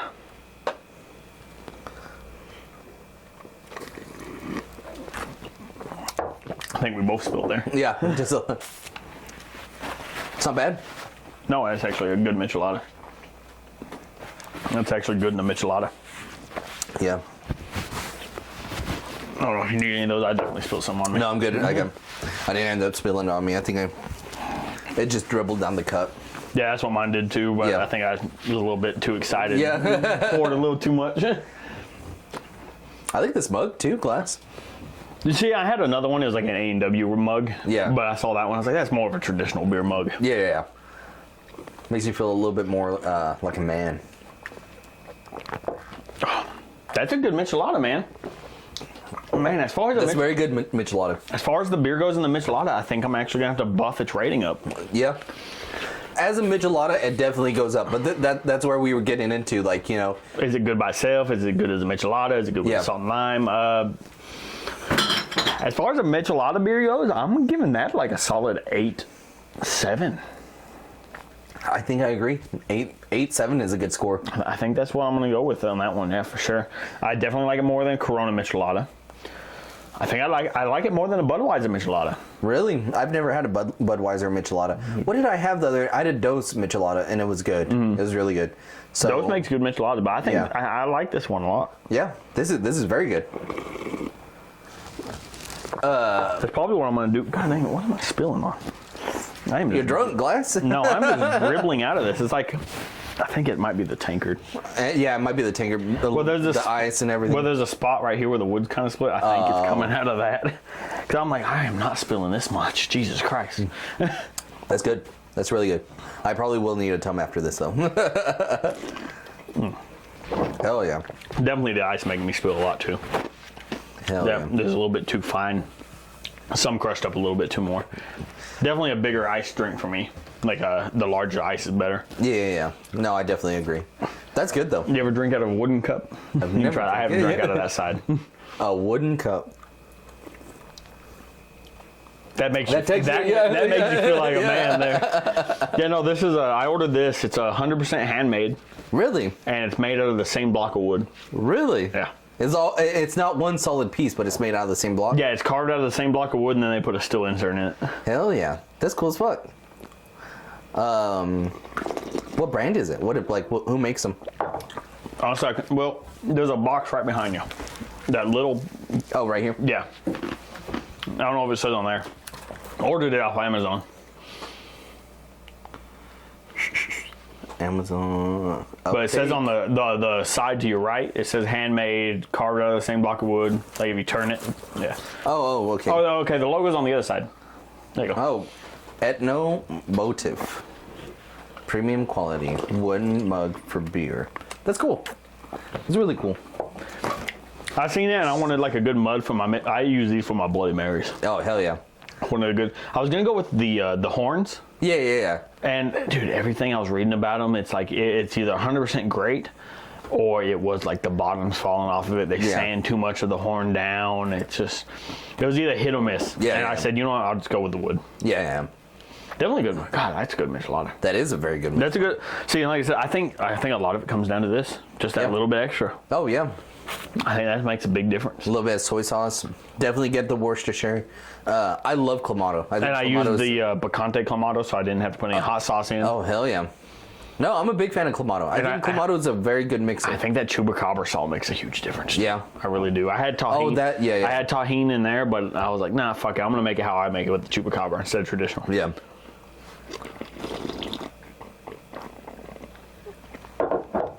That's good. That's very good. Hell yeah. Well, yeah, because I was thinking about this. I was like, man, maybe we'll do one for the land shark. Maybe we'll do one for Modelo. Yeah, we'll just do one tonight. One michelada. That would... my heartburn would be through the roof. But I think the Modelo was definitely the perfect one for that because I don't think I would have drank that whole Modelo through. Yeah. No, I don't think I could have either. It almost like was a little thick. You know what I mean? Like it was... I don't know. It just wasn't doing it for me, man. Yeah, I can definitely see it. It disappointed me. It disappointed me. I can definitely say it. It definitely disappointed me quite a bit. It wasn't up to par. No. It wasn't. Unfortunately, was it bad? No, I don't think it was bad, but I think from all the hype it gets, Modelo time, fool, and all that. I think that the hype out of it, I don't see it. No, for sure. I definitely agree. I definitely agree. I was like, I know I saw you sitting around earlier. Oh, you gonna light up a cigar? Yeah, unfortunately, like I said, that's the only one I got. Which I love these acids, but I've been craving a cigar. Really? Like a real cigar. Do you get a little nicotine buzz or no? Oh, the cigars, because I smoke them so little and stuff, I get the fucking full on like high. Like, I'm talking like lightheaded, just sitting like, oh. Buzzed out. Yes. Yeah, the buzz. Yeah. And that's why I love cigars, because I smoke them so little. I don't smoke cigarettes. Yeah. Oh, man. So we were talking about podcasts. I was going to bring this up. Another podcast, like, I watch a lot of clips on, but I don't watch any, is I remember we talked about him a little bit, is Tate. Oh, yeah.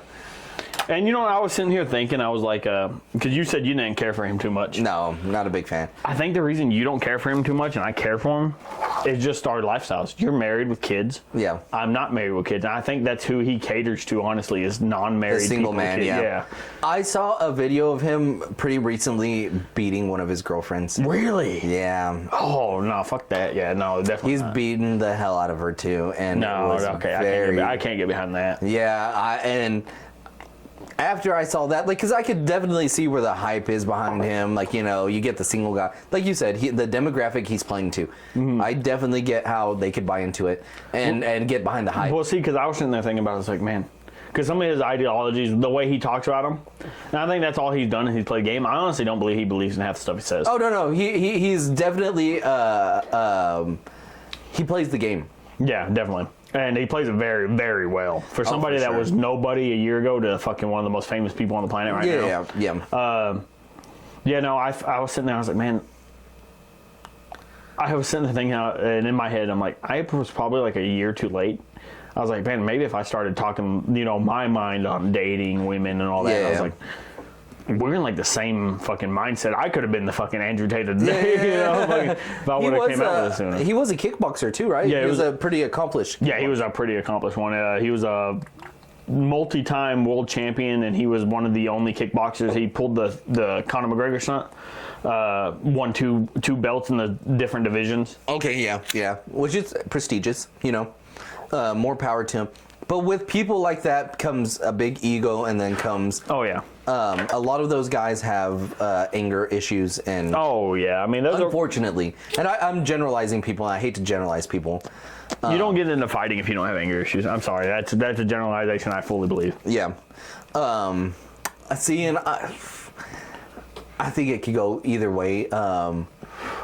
But like with him, like I said, I saw the video of him beating the hell out of one of his girlfriends, and it was like I didn't see that. And it was like they filmed the video. It was like he had her on like a leash and chain, and it was supposed to be like one of those kinky things where like she's into it.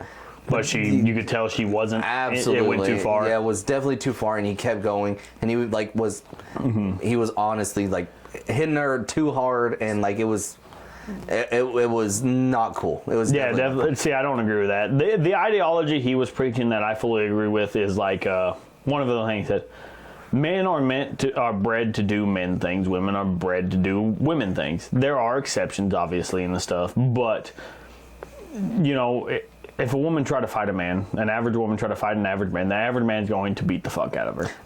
I do agree with that. Do you? Let me ask you this: do you think there's a woman out there that could beat your ass? Yeah. Okay. Definitely. I think that's just being realistic, because there are probably a good group of women out there that could absolutely beat the fucking hell out of me. Now, here's the this is going to be a little bit controversial. Okay, what's the average weight of a bantamweight in women's bantamweights? 135. And that's heavy. That's a heavy one. Yep. I think I can take an accomplished woman mixed martial artist, and if I get a hold of her, there's no way. I mean, it's just I'm a 232 pound guy, and whether they have all the fighting skill and the wrestling skill, I was gonna say, at what point does technique anything over 50 pounds? Anything over 50 pounds. Okay, in a good technique versus a healthy weight. Now, you take a complete fat motherfucker, has no stamina, no this. Technique can definitely overpower him. But you take somebody that's in a decently healthy weight, can move pretty good, and can hold a grip. I mean, it's just... I'm just saying, I guess what I'm thinking, Glass, is... technique goes out the window, I think, at 50 pounds. 50-pound difference. I think stamina, technique, I think it would surprise you, but if I'm going like out of 10, I'm saying if you as a 230-pound man who is like not in the best shape, but not like in like super obese, Yeah. like the average human being, I think maybe we're a little less than average, but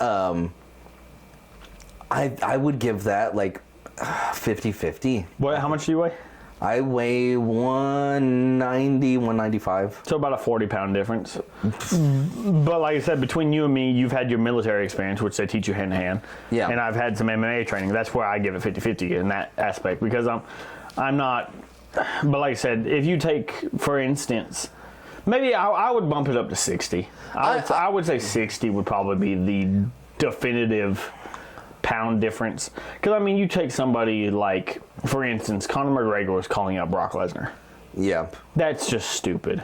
See, I don't know if I agree with that. That in my mind, that's just stupid. You take somebody with all the technique Conor has. If Lesnar grabs you and puts you on the ground, there's nothing you can do. I don't know, Glass. At that weight difference, 265 to what was Gregor? 145? But you think of the speed and stuff like that? The speed, though, I mean, he doesn't have the power at that point. But do you think the difference between Lesnar's the power jaw's that strong? against McGregor's weight class? But Yes. McGregor's got a real heavy left hand for his weight. For his weight, but he's still like 5 weight classes behind. I don't know, guys. I literally I can tell you how the fight goes. But here's the thing. When you talk about Lesnar's one of the fastest heavyweights there's ever been. I'm not trying to take anything away from Lesnar. I think but I'm saying, like, he's one of the fastest heavyweights there's ever been. If you take him and he grabs McGregor, he backs him up against a cage, whatever. If he gets a hold of one of his arms, that's the problem. I don't think there's that much of an if in a cage fight, though. God, I don't know, man. In a fight with rules, MMA rules, I think Lesnar puts him on the ground and Lesnar just dominates the entire. I don't know. I think it'll go. I think McGregor could probably take it to the cards, and I think McGregor could pepper him enough to win, like strike enough to win. Here's the thing, though. That's if McGregor fought like Mayweather. McGregor will never fight like Mayweather. McGregor goes for the knockout. He goes for the highlight. But I think his strategy when he's fighting somebody that big, I don't think he would change it. I think he's too cocky. I think he's way too cocky. I think he's a little bit more calculated than you're giving him credit. Oh, he's definitely calculated, but I just think he's too cocky. I think he would land 4 or 5 good punches, be like, oh, he can't keep up with my speed. Then he would go in, he overzealous, take one too many hits, or try to throw one too many hits. And all it takes is that one grab, that one clinch. You can't clinch with somebody 100 pounds different than you. I get that, the standing, and there is the wrestling, the jiu-jitsu aspect. There's that whole ground game aspect. But I think McGregor's peppering him from outside, dancing around him. He's going to tire Lesnar out. And then he kicking them legs. He's gonna. I think McGregor has a better shot than you'd give him credit for. I don't think he'd win, though. I really don't. I don't. I would put a paycheck on it. I would. And a paycheck would cripple me. Yeah, a paycheck would cripple me. I would put a paycheck on McGregor. Yeah, I would put a paycheck on Lesnar on it. What do you think the odds would be? I don't know. I mean, I think the odds would go in McGregor's favor because he's too much hype. And don't get me wrong, they're both a lot of hype. Both of them are a lot of hype, but I feel like McGregor's shit talking, his hyping up the fight, his record. I mean, like I said, he is one of the greatest fighters there is. Don't get me wrong. Well, I wouldn't say greatest. Yeah, he's definitely he's definitely in the talks. I think he's done. Oh, definitely. His career is over. But I think if you put him in the cage with a heavyweight like, and then on top of that, I mean, look at his record with wrestlers. Yeah, but that's the thing. That's the thing. Look at his record with wrestlers that he's lost to. Wrestlers, his weight, though. Here's the thing, though. Brock Lesnar was a double NCAA champion. He is a full-on wrestler. He is the epitome. But he's of a a heavyweight. champion. He's so much slower than McGregor. He's quick. Don't get me wrong. He's quick, but he's but much slower. That's where the cage comes into factor. I think he could dance around him, man. I don't think he could. I think he could do it for 1 or 2 rounds, but I think he would get cocky. I think he would slip up. I fully believe he would not knock out Lesnar. I don't think he could knock out Lesnar. And I don't know that he could knock him out. I fully believe Lesnar would get a hold of him at some point, and the second he got a hold of him, that was it. Because when you take it for another example. 3 rounds, 5 rounds, what are we talking about? In a 5-round fight, I think Lesnar takes it. In a 3-round fight, I think Lesnar takes it. If you look at it this way, Mark Hunt, one of the best knockout competitors in the heavyweight. Second Lesnar got a hold of him, it was over. Every single round. Every single round, Lesnar got a hold of him, he put him on his back and won every round. Can we call Hollis? Hollis is a big MMA fan. And I want to ask his opinion. You cool with that? Yeah, go ahead and call him. Put it on speaker and hold it kind of close to the mic so we can hear him. And see, I may be biased just because I'm a huge Lesnar fan, but I fully do believe Lesnar would take him in the cage. I really do. I think Lesnar would get a hold of him and then just rip him into shreds. I fully believe Lesnar could probably rip Conor McGregor in half with his bare hands. Yeah. I don't know, man. I don't know. Because I think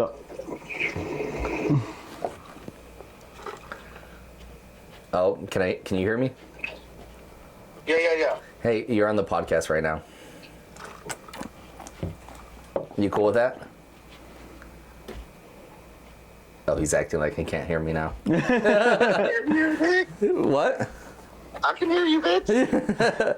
So, question. So, Glass and I are talking. He's saying if Brock Lesnar and Conor McGregor got in a cage, fought 3 5-minute rounds, 5 5-minute rounds, he thinks Lesnar wins what? I think every time. Every time. He's saying 10 times out of 10. What's your thought? Okay, who is it? Brock Lesnar and who? Conor McGregor. 100-pound weight difference. I mean, it wouldn't even go past the first round. You don't think? You think Lesnar would ruin him? Lesnar, all he has to do is get a hold he just has to grab him. No way. You don't think McGregor's fast enough to dance around that? And McGregor's going to have to gain fucking 100 pounds to even, stun the dude. He doesn't have a stun him, but he could take it to the cards. He thinks he'll take it to the card like Mayweather would. I think Conor McGregor's too cocky for that. But I don't think... No way, dude. Oh, I'm disappointed. And fucks him up. No way. Let me ask you a different question, Isaac. Okay. Yes. Cain Velasquez is McGregor. Cain Velasquez is a whole different... Do you understand how fucking big Brock Lesnar is? That weight difference is ridiculous. You can't, like I said, outside a certain weight class, you can't do anything until it becomes so much of a weight difference that you're just obese. And Brock Lesnar was the heavyweight championship. NCAA 2-time champion, All-American champion for wrestling. I mean, you can't. I think y'all are just discrediting the speed. I definitely get y'all's argument. I do, but... Are we talking about now or are we talking about prime? Prime? Yeah. If it's prime, it's not even a fucking... I would say even now. Probably even now. What would you give it? 10 times out of 10, Lesnar wins?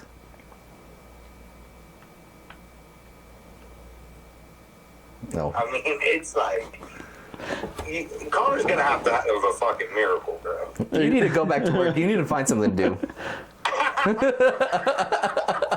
I don't know how you're not busy right now. You called me. All right, big homie. Thanks for disappointing me, but... Alright, bunch of cunts. Yeah. All right, fool. I love you, bro. Holler at you later. Damn, that's disappointing. I think after a certain weight, I think I think you can take Conor and put him against some light heavyweights. I think he has a shot. But heavyweight division, I don't think he does. I guess I'm wrong, Glass, because the consensus is right now. You fully thought Hollis was going to go your way. I didn't think he would lean that far towards Lesnar. I really didn't. Like I said, I think it's just after a certain weight difference. Like I said, I believe there's a point where the weight difference does hinder the speed. But I think as just a normal heavyweight, I think they still have enough speed to do what they need to do. Like I said, there is examples of it. There was that Pride. Yeah. Where that one 155-pound dude fought that 600-pound dude. And won. But like I said, there's a certain point, where it's just unbelievable. But like I said, those guys at heavyweight, they're still fast. They're still in shape. They're still moving. Yeah. And on top of that, they can just take shots. I honestly don't believe. I don't believe the shot. I think because what was McGregor? Middleweight, welterweight. welterweight, I think. I don't think a welterweight's going to hurt a heavyweight. I really don't. Well, Glass, I hate to be the bearer of bad news, but You need to get to Dom's. no, not even get to Dom's. I have a car seat, and Ryan needs the car seat, so I have to go take it to her real quick. So I'll come right back, but I got to go drop it off. So That's fine. That gives us a break. 'Cause what time is it? 9 o'clock. 9 o'clock, and we started at 6. That's Yeah. about a 3-hour podcast. Yeah. How about you go drop that off? Okay. I say we go through 2 more beers. Okay. Yep. We'll do that. We'll take a quick break. We'll go through 2 more because there's that one that I haven't tried yet and know nothing about. Okay. And there's at least one more in here I want for to just sure. talk about. I'll be back. I'll be Alright. back. All right, cool. Yeah, let me go ahead and pause this if you want to pull your mic off and stuff. Sure. I'll be right back. It does. We took a quick little break, talked to some friends. Oh, had to do stuff. Yeah. Oh, man. Nothing too crazy. Not too long. I was pretty disappointed about Hollis's verdict, but whatever. I mean, it's true. Yeah, I'll concede. Maybe I was wrong. You know, it takes a lot for me to say that, but maybe I was wrong. We'll see. I mean, I guess we'll never see, but it'd be nice to one day get some people of the equal That's ability. the thing. I think you'd have to find somebody who's not a fan of either one, though, to actually get the full unbiased opinion. Because I feel people who are Conor fans are just too diehard Conor fans. Oh, 100%. They will never give an unbiased. No, I agree. I absolutely agree. Because he's got a pretty big following. His is more like a cult following. And like I said, I'm a big Lesnar fan just from wrestling and everything. But, I mean, mine's more of just the pure mass of the man, the accomplishments of the man, the speed of the man at that size. His stuff is just unreal when you look at some of his stuff. I didn't know he was the champ. Yeah, he was a world heavyweight champ. He beat Frank Mir for it. Really? No, he beat Randy Couture. He beat Frank Mir. Frank Mir beat him the first time, his first fight in the UFC, because he just got caught in a leg lock. I used to be a big Frank Mir fan, too. Then the second time he came back, he destroyed Frank Mir. He utterly beat the ever-living fuck out of him. Really? He beat Shane Carwin. Really? Remember Shane Carwin? He was the one that stopped Shane Carwin's entire push. Really? He beat Shane Carwin. He beat Randy Couture. And Randy Couture was... He beat some other dude that had like a mohawk. I can't remember him. It wasn't Chuck Liddell? No, it wasn't Chuck Liddell. It was a heavyweight. Heavyweight. I thought Chuck Liddell was a heavyweight. He's light. Light heavy? Rashad Evans, light heavyweight, and all them. Oh, really? I always thought him, Rashad Evans, like Tito Ortiz. No, they're all light heavyweights, I think. Really? Same class as John Jones. John Jones, light heavyweights. Really? Mm-hmm. So, what's the weight? 205 and above is heavyweight. It's like 195 to 205 is light heavyweight. Is light heavy. Okay. Yeah. But most of the heavyweight, the problem is the heavyweight gap is so large compared to every other gap. It's 205 to 265. 260. So if you're fighting at 205 versus a 265, might as well cut you the have pound or two. you know, you already have such a huge disadvantage. But yeah, no, he's got an impressive record. Who's your favorite heavyweight right now? Man, I love Stipe. Stipe Miocic. I love Stipe. When he beat Ngannou that first time, that was the biggest surprise to me ever. Like I said, the people who's beaten Ngannou, utter surprise to me. Derek Lewis, Stipe, like the people you would not think Francis would lose to. Because Derek Lewis, I love Derek Lewis. I absolutely love. He's so entertaining. That's his biggest thing. He's just an entertaining, fun-loving dude. Yeah. And I mean, he's a brawler too. Don't get me wrong. Oh yeah, that dude can fight. That dude can absolutely Definitely fight. is. But he seems a little bit more like a He's so laid back fighter. with it. Yeah. I like that other heavyweight that does the boots, the beer shoes. Tuivasa or something like that. Yeah, the Australian dude or New Zealand, maybe New Zealand or Australian. It's one of those. Yeah. I'm a big fan of his too. He's a big fan of his. An Islander, big island dude. Man, there were some others. I'm trying to think off the top of my head. I said I was a big Stipe fan. I was a big Overeem fan. Really? I was a big Overeem fan. Just his record. His record's insane. DC, I was a big fan of. Yeah, I like DC. I wasn't a big fan of him. I didn't follow DC's career too much, but his career now. No, I see him all the time on social media and stuff like that. He just seems just a cool guy. Yeah, I love him and Khabib. You ever see those videos? Khabib. I love Khabib. Well, Khabib I love as a fighter. Khabib's one of my favorite fighters. Just because he's the epitome of if you're so good at wrestling, it don't matter what the fuck you do standing up. And on top of that, he surprised people. I was going to say standing he's a decent striker, though. Oh, I mean, obviously he's a wrestler. I agree with you. Absolutely. Well, when it comes to his wrestling, he's just leagues above. Like, there aren't people. I mean, to this day, there is nobody that can touch him at wrestling. Yeah. I mean, he's undefeated. He's proven it. I mean, his wrestling's insane. The amount of grip strength he has and what he does to people is just. It's unseen. You know what? And when we were talking about Lesnar and McGregor earlier, I was watching Khabib and DC wrestle, and DC absolutely, I mean, Khabib doesn't hold a light to DC, just the weight difference. That's why you got to start. You start thinking about it. Now. Like I said, you're starting to think about it now. You're like, Khabib is in his weight class, and even I would even say. Like 30, 40 pounds above. I would say like two weight classes above himself. He'd be very elite. Yeah, he's to continue to be elite. Yeah. But like I said, I think there's just a certain point where it's just the weight overwhelms. Yeah. Because that you know, when you talk about stamina, is one of the things you brought up. Those guys at that weight, they know how to hold those longer fights at that weight. Yeah. But when you're somebody smaller and you got somebody so much heavier, you get impressed by somebody. You don't know what to do with it. And you can't keep them at a distance purely by striking. Yeah. And then you're also fighting their arms the entire time. Your arms are getting worn out more because you're having to put more stress on yourself, even if you got better technique. Yeah. No, for sure. But no, we were talking to our buddy out there. What I was saying was, when I was walking out, I fell asleep on the porch the other night.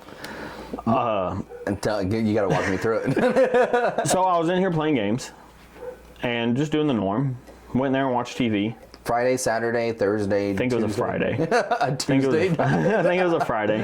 I went out there, and this was actually last weekend. Remember you asked me what I did last weekend? Yeah. I went out to the living room watching TV. TV show started buffering. Yeah. I don't know what the hell, you know? So I came in here and checked the internet was out. I was like, sometimes it goes out, give it 5-10 minutes. It was probably last week. You probably realized it. Verizon went down. I definitely had terrible service in Ruidoso. Yeah, Verizon went down for like a whole fucking day almost, a whole night. Yeah. The internet was out, and when Verizon go down, we lose our internet, even though we're a different company and all that. They go off of Verizon stuff. Yeah, the towers. We lost internet, phone service. I had nothing. I had to hook up to Dalton's shitty Viasat just with my phone to play music outside. Really? And I sat outside just listening to music, vibing. That was the night I had, I think, 9 twisted teas with a shot of peach schnapps in every single one of them. Oh, wow. Oh, is that a good twist? Is that a good extra? You remember you tried it. Because you remember you looked at me. It was that night Dom and them came over. You were like, you put more alcohol in this and it tastes less alcoholic. Yeah, I think I do remember that. And I had about 9 or 10 of them, somewhere in that range. Just outside listening to music, and I just fell asleep on that fucking that little bench out there. Just vibing by yourself. Oh yeah, just vibing. Well, Dalton came home, and he came out there, and we listened to some music and stuff. Dalton's still trying to convince me to come on his fucking try to make a song with him. And stuff. And I'm like, I can't sing. He's like, you fucking can. Yeah. It's like, I can't. Let's see it right now. I can't do it. I got so bad at stage fright. I can sing in front of Dalton. I feel like you don't have, maybe singing wise, but like you literally stood up here just a second ago. You're like, hey, I'm Jeremy Glass. It's become such a habit to that. Yeah. But singing's a whole different game. I can't sing in front of people. I can sing in front of Dalton. And Dalton's like, dude, you sound fine. He's like, you would literally sound like any other artist if you just let me mess with your stuff a little bit. Because he's like, every single one of these guys, they don't sound like they sound on the track. Yeah. And I just hate my voice so much, I can't do it. Yeah. I can't sing. Yeah. And in my head, I can't sing. Yeah. But no, he came out there for a little bit. I drank some more, and then like I said, I just fell asleep, music blaring. I woke up at like 4 a.m. The speaker was dead, and I came in here and passed back out. Golly, that would ruin my whole next day. Really? If I woke up outside, like fell asleep outside at 4 a.m, and I'd be like, I got an hour and a half left of sleep. Like it would ruin. Oh, I came in here, slept till about 9, woke back up. And did you have the next day off? Yeah. Oh, was it a Saturday? It was a Friday, and then I had Saturday. See, and I think it would still ruin it, but it wouldn't be as bad. If it was like a work day. Oh, yeah. Absolutely. I couldn't do that on a work day, that's for sure. No, I came back in here. I fell asleep till about 9, woke up, had me some Blood Marys, I was good to go. I'm telling you, Bloody Marys, dude, that's my hangover cure. Yeah. If I have a hangover and I feel like shit, I go piss, take a shit, come in here, have a Bloody Mary, I'm good to go. I get like the bear shits in the morning when I wake up. That slimy, greasy, nasty stuff. It takes like 30 minutes just to wipe everything. Oh, man. I hate that. But I fell asleep out there, man. It was a good time, though. I had a good night just listening to music I hadn't listened to in a while, just vibing out there with the speaker and everything. Yeah. So I've been looking at it all night. What is that plaque above the door? Is that yours? No, that was in here before. Okay, I was this was when still you a was Journey Dalton. fan? Yeah. Journey ain't a bad band. Yeah. But no, that was something Dalton had in here before I ever moved in. I don't know what it means. Yeah. Oh man, that's a funny story too. The hole in the wall over there. Oh, which hole in the wall? Oh, the gunshot hole. Oh yeah. That's a funny story. Well, Dalton, I told Dalton about it. Oh my gosh. Well, when I told Dalton about it, I was taking a shit and I had the lights off in there because I was like waking up from a sleep and I was trying to sleep through it. And through a shit? You're sleep yeah. And then so I keep the sleep so I can come back to bed. And Dalton, he heard me, I guess, breathing in there. He's like, "You in there shitting?" Because I guess he had easy rush. And I was like, "Yeah, no." And I was like, "Hang on, I'll turn the light on. I'll crack the door. I got to talk to you about something too." He said, "What's up?" I was like, "Go in the kitchen and look behind the door in there." And I had already patched it at that point. And he's like, looking, he's like, "I don't see anything. What am I supposed to be seeing?" I was like, "Well, you know that shotgun I got?" He's like, "Yeah." I was like, "Yeah, no, I kind of blew a hole." Yeah, negligent discharge. And he went back and looked and stuff. He came back laughing. Yeah, God. I was like, "I'm sorry." He's like, "No, at least you patched it." And he was like, "At least you patched it and everything." And he was like, "Dude," he was like, the people I used to hang out with, they used to come over and just blow holes in the floor just for fun with their guns," is what he said. Golly. Yeah, he just Dalton's such a good laid sport back, about everything. yeah. Dude, he's so fucking laid back. He's not a bad guy by any means. I've never had any problem. Oh yeah, no, I don't think he is. I've had very limited interactions with Dalton. I don't think Dalton's a bad guy at all. I think his crowd is more about what he hangs out with. Nowadays, it's gone a lot better. Yeah. Oh man, I had a funny story. This one. Oh no. I was laughing about this one with Dalton like weeks later, because Dalton was going to the store. I thought Dalton was leaving the house. He went outside. He pulled the truck back or the car back. Mm-hmm. And then he came back in. I was like, "Oh, I want to see where he's going and see if he's going to the store because I need to go to the store." Mm-hmm. And I was already too drunk to drive over there. And I was like, "Hey, man, where you going?" He had a light bulb in his hand. Yeah. He's like, "Oh, I'm going over to Gary's." And when I saw the light bulb in his hand, I just started shaking my head. "Oh, fucking drug addict," and walked away.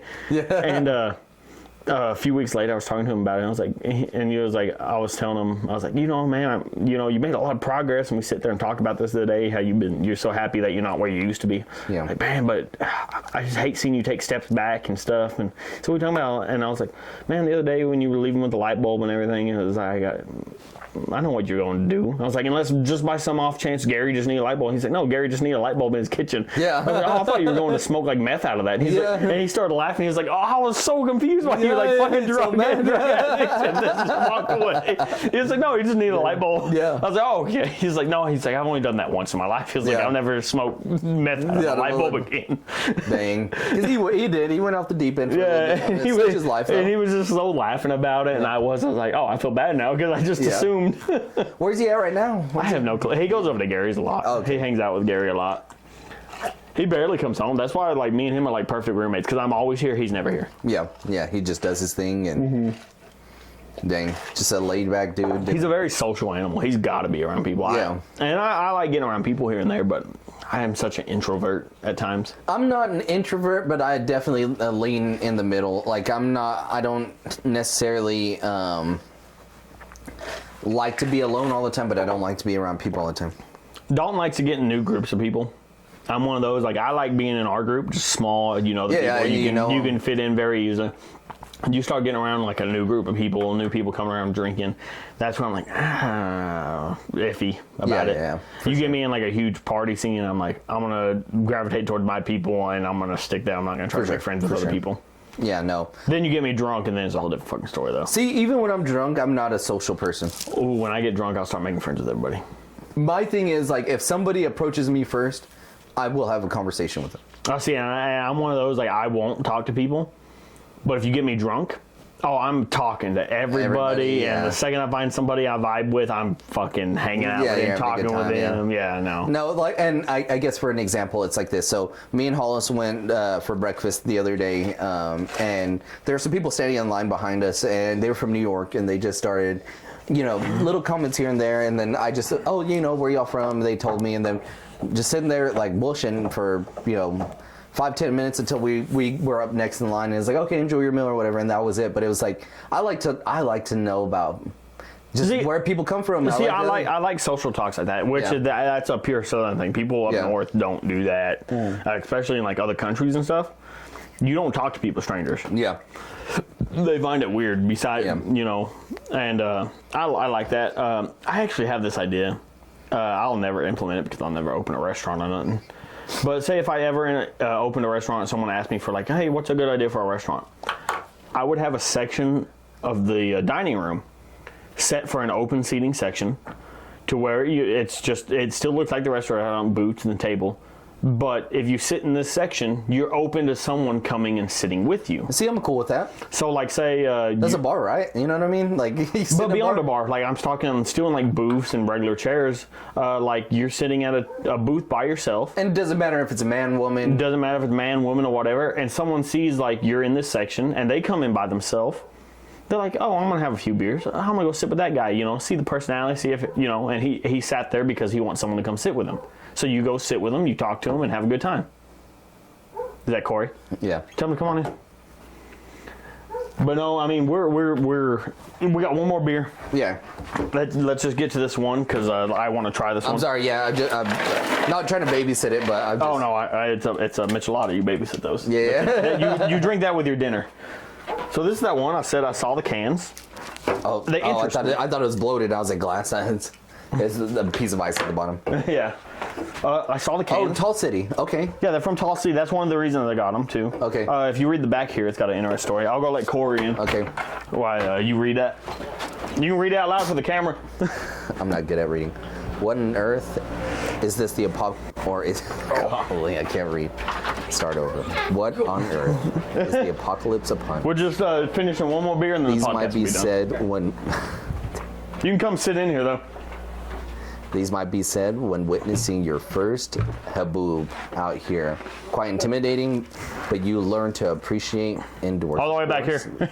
The uniqueness of giant sandstorms barreling down with hints of banana.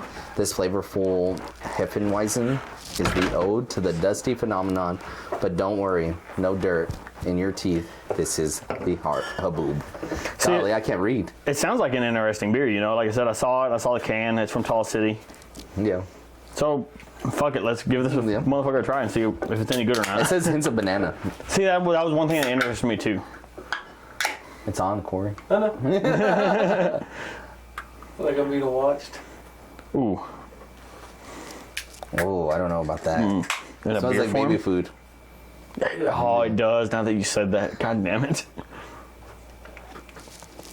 It doesn't taste like baby food. Does not taste like it. Honestly, That's not bad. it's pretty neutral. Yeah. Honestly. I mean, there's a hint when it hits you, but let's see. That's pretty. I mean, it's a stronger beer, but it's not. It doesn't taste like baby food. Definitely get the banana. Definitely, yeah. You get the banana, especially from the smell of it. Yeah, that smell turned me off. Yeah, the smell turned me off too. Definitely never buying these again. I mean, that's just Yeah, that's a 4.3. Right off the bat. It's like a 3.5. 3.5. 3.5 for me. Yeah, no, it's definitely. I'm not gonna finish this. Yeah. That's a definite. Yeah. That's a definite. Like I said, it's been sitting here forever, and that may attribute to the taste. I don't know. Maybe it's more banana flavor, one fresher. I dig the can. The can looks cool. From Tall City, like I said, the story on the back is a little cool. Maybe whatever. on tap it would have been a lot better or something. Yeah, maybe tap fresher, but dude, these craft beers, dude, they all. Yeah, I've never had a good craft beer. Really. I've never gone on my way to get a craft beer, so. Yeah, I haven't had one. But no, we're at like a 3-hour mark easily. Yeah. With tonight's podcast. So if you want come up here. Me? Oh. Oh yeah, we get the thumbnail like this. Okay. Yeah. Just a good old fucking beer, whatever you want in your hand. Whatever you think looks cooler. Cooler for the thumbnail. You can get Corey's hat. Get Corey here too, yeah. Other than that, everybody that's been watching, thank you for watching. And as always, stay motherfucking drunk, y'all.